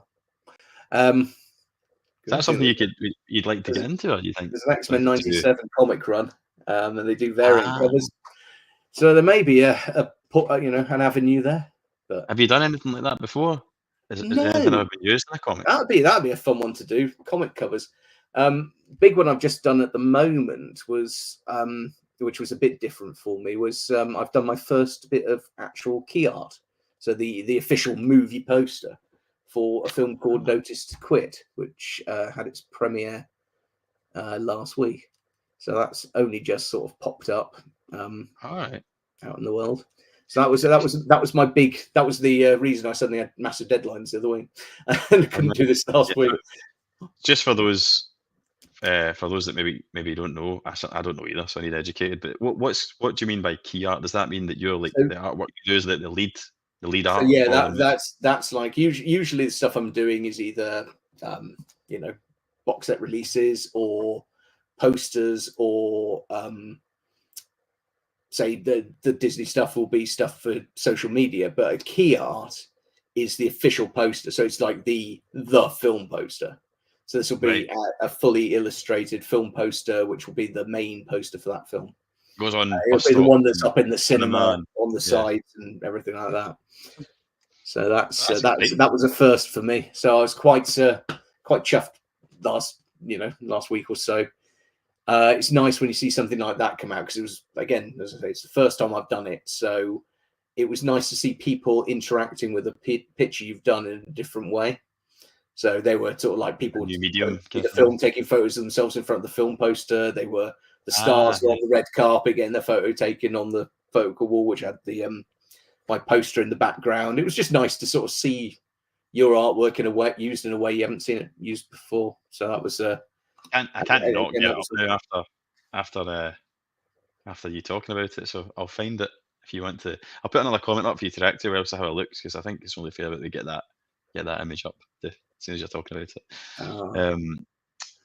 You'll probably find it's on the Fable key art website. It's not actually on my website yet because it's only just come out. So I was just going to Google it and see if I can find it. Notice to Quit. It's a chap's head and a thing floating around them. ElectricGeek guy was saying earlier that he was literally looking at the art cover for the vinyl soundtrack, but he was obviously inquiring as to whether or not you'd done all the artwork for 97. But as I say, it's just that awesome one that they did on social media. No, it wasn't all the artwork. It was just that one. Stevie Dan, ha. Sorry, mate. No, you're all right. I don't mind doing Sean Connery impressions, especially for you, Stevie. ElectricGeek guy, he's thinking, is it something to do with Deadpool Wolverine? Sorry, I don't. This is them that's asked these questions, mate, not me. You don't have to answer. Next. There you go. Izzy, I love your artwork. How long does it normally take per project? So you can answer that, mate, while I find your Notice to Quit. It depends really what I'm doing. So something like what's up here now. Sorry. From me.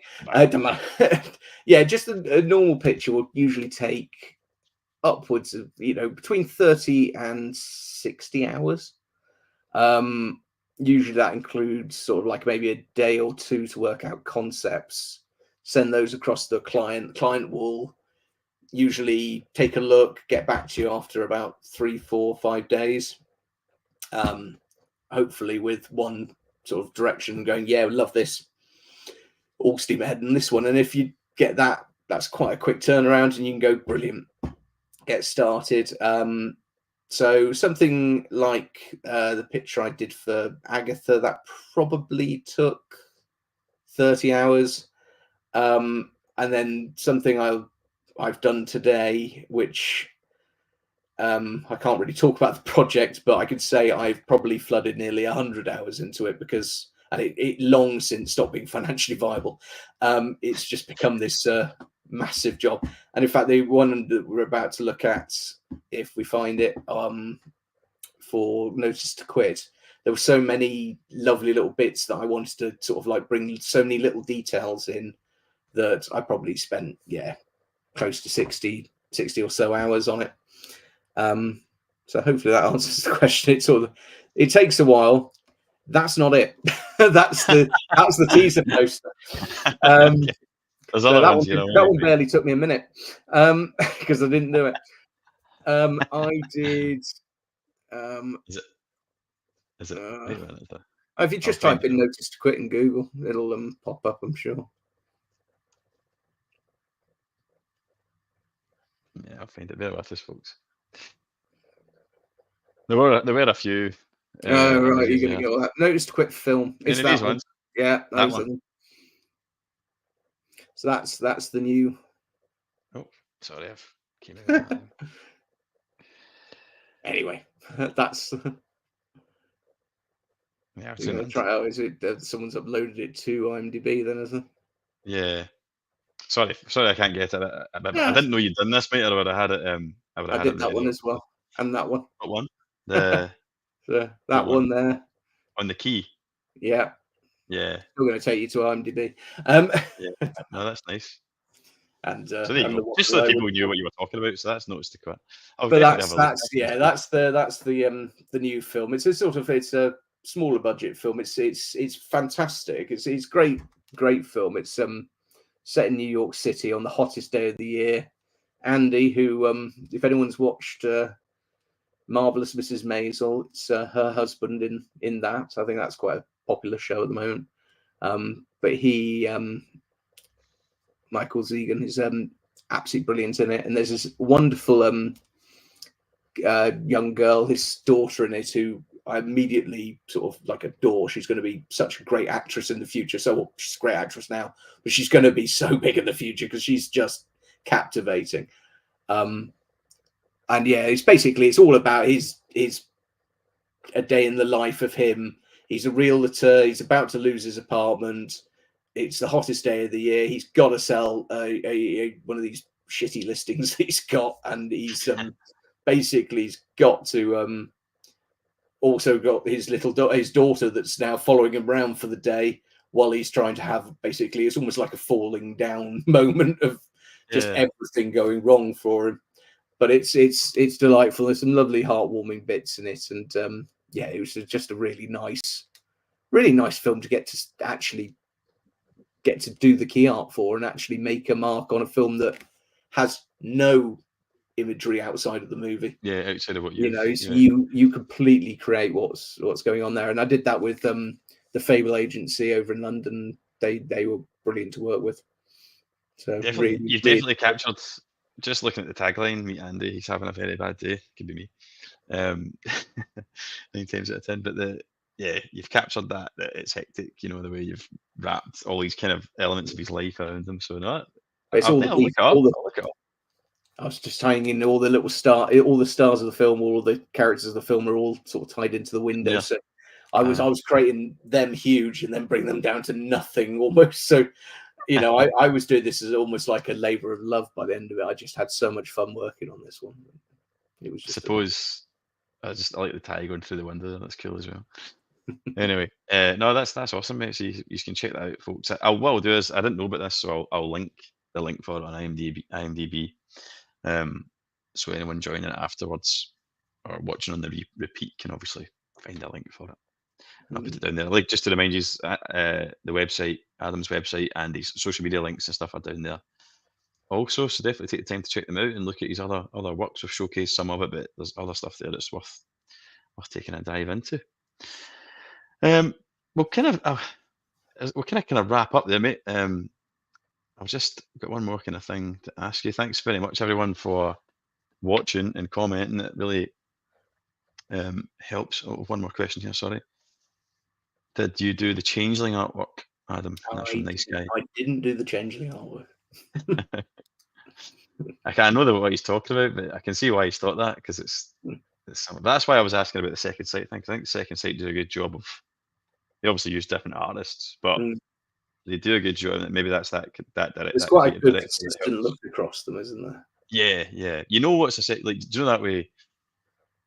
You look at a title on the shelf in HMV, and you know, even from a distance, you could probably guess that's the second sight. Same with Arrow. Arrow's got a very they've got quite a distinctive feel. They've got quite a poppy B movie type. I like their artwork as well, but Second Sight's definitely got a kind of what would you call it? A kind of you're probably better answering the question. What would you kind of? There's a kind of adultness to it.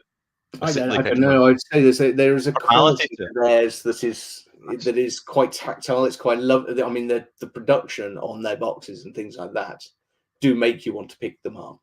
The hard slip cases are definitely a sort of like, for me, every time I get one of those, it's just so nice to pick up and tip out. Heavy as hell. I mean, it's a proper heavy thing. You feel like you're getting a substantial amount. Hitcher one. I mean, it's like I've actually filmed an unbox of this, but just I've not had time to actually do it. So I've maybe kind of passed the moment where people would be interested, but I'll probably do it anyway. Put it up anyway. But yeah, the weight in it is such a weighty, like, you get what you pay for, basically, with the Second Sight ones. See, just I feel I should put this to you. It's quite funny because someone commented on this. But see, one comment I had was from an old school friend. He's obviously got OCD. And he wasn't happy. I'll take the full screen here just briefly. Not that he wasn't happy, but he was just kind of having a tongue-in-cheek laugh at the fact that, like, the hills don't line up.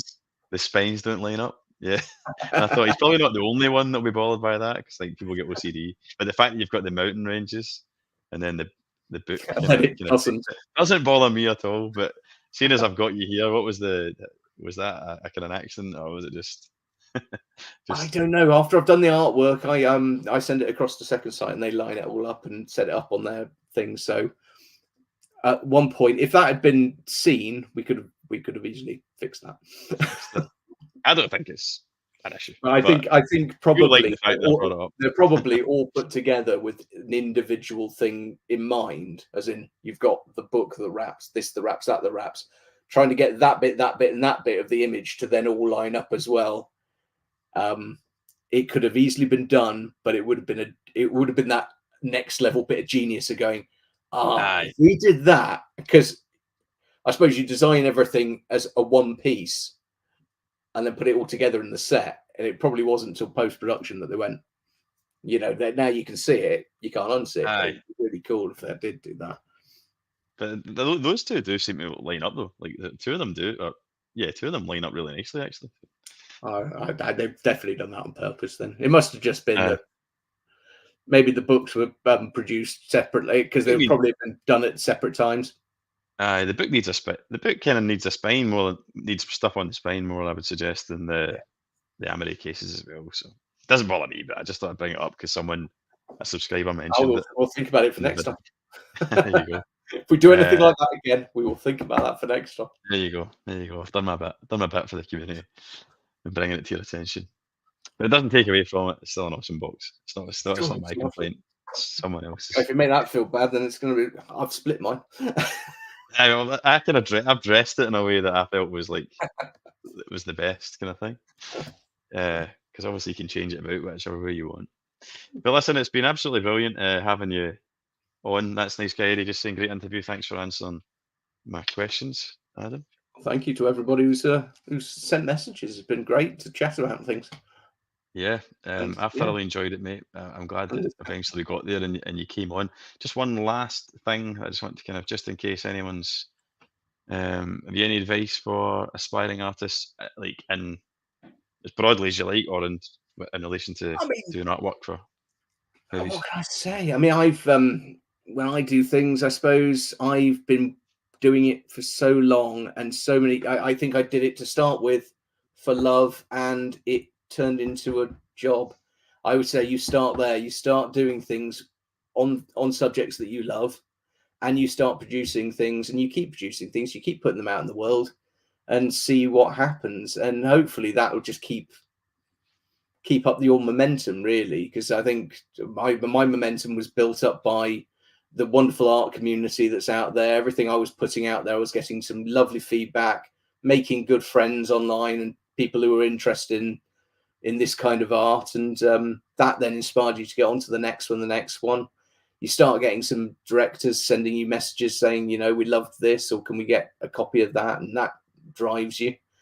And it's just having that passion to go, right, you know, I will be better tomorrow than I am the day before. And I still go by that. I still think today I'm drawing something, but tomorrow I will draw it better. And you'll just keep progressing, and it might be slow progression, or you'll learn a little trick each time on composition or typography or something, but you will just keep getting better. And when you do, hopefully people start sort of approaching you. I mean, I've been very lucky. I haven't really chased this work. This work sort of chased me a little bit, and found me. So I started doing this for love, and it's turned into a job.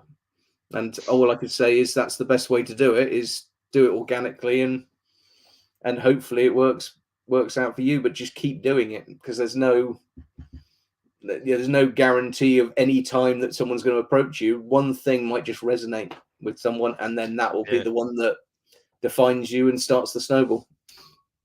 Oh, that's awesome advice, mate. I think if you've got like, I kind of second that, just from my side of things. Doing this as a hobby, I do, obviously, and I've been at it for 3 years now. And like we talked about right at the beginning, it's sometimes difficult. You're holding it, you've got kids, you've got family, you've got other responsibilities, you've got work and stuff. But the thing that's kept me true to this is that I've got a genuine passion for it. Like, I didn't do it. I'm not here for the money, or like to try and make money. Certainly, it's like this kind of last thing I'm interested in. But but it's my passion for it that's like kept me going. And kind of like you say, I didn't have an experience in this, but all I try to do is just with every video, just try and make it that wee, like 1% better. Like that's all I do. But just keep showing up. That's all you can do, isn't it? Keep doing it, and eventually, it'll land with the right person, and then the next thing happens, and the next thing happens, and these things just build up, and it's just it's as I say, each piece takes about 40 hours. That was the other thing. The day I realized one piece didn't have to be done in one sitting, that suddenly I went, right, well, I'm going to put all my all into this and make 20 good pieces this year rather than 50 smaller, more throwaway pieces. And again, that's quite a nice thing. Change the way you work, change the way you do things, and see what works for you. Yeah. That's brilliant. Awesome. Andy, Thanks. it's been lovely. I've been loved chatting to people, and I've been chatting to you, mate. This has been great. Likewise, mate. I'm glad you came on, and I'm glad you've enjoyed it and you felt it's been worth your while. I hope everyone watching has enjoyed it. In the comments, it would seem that way. But listen, you're welcome to come back anytime, Adam. We all love your artwork. I genuinely love it. As I say, I've got it here, paid my hard cash for it, and I'll no doubt continue to, because it probably won't be the last time you work with Second Sight on a title I like. But I wish you all the best, mate, for future products, and you're welcome back here anytime. So hopefully we can get you on in the future, and we can review your future works. Brilliant. I'll let you away, mate, because I've kept you a bit longer, so I appreciate. Thanks for holding on that extra kind of 30 minutes, 25 minutes, and as I say, thanks again, and thanks everyone for watching. Remember, you can get it on catch up if you've missed a bit of it. You can circle back; it'll be there. And if you comment on the video, I'll certainly answer the questions. If it's for Adam, I'll put it to Adam, and I'll answer on his behalf whenever he gets back to me. Yeah. But that's it for this one. We'll catch you on the next time. From me and Adam, it's bye-bye for now. See you. Take care.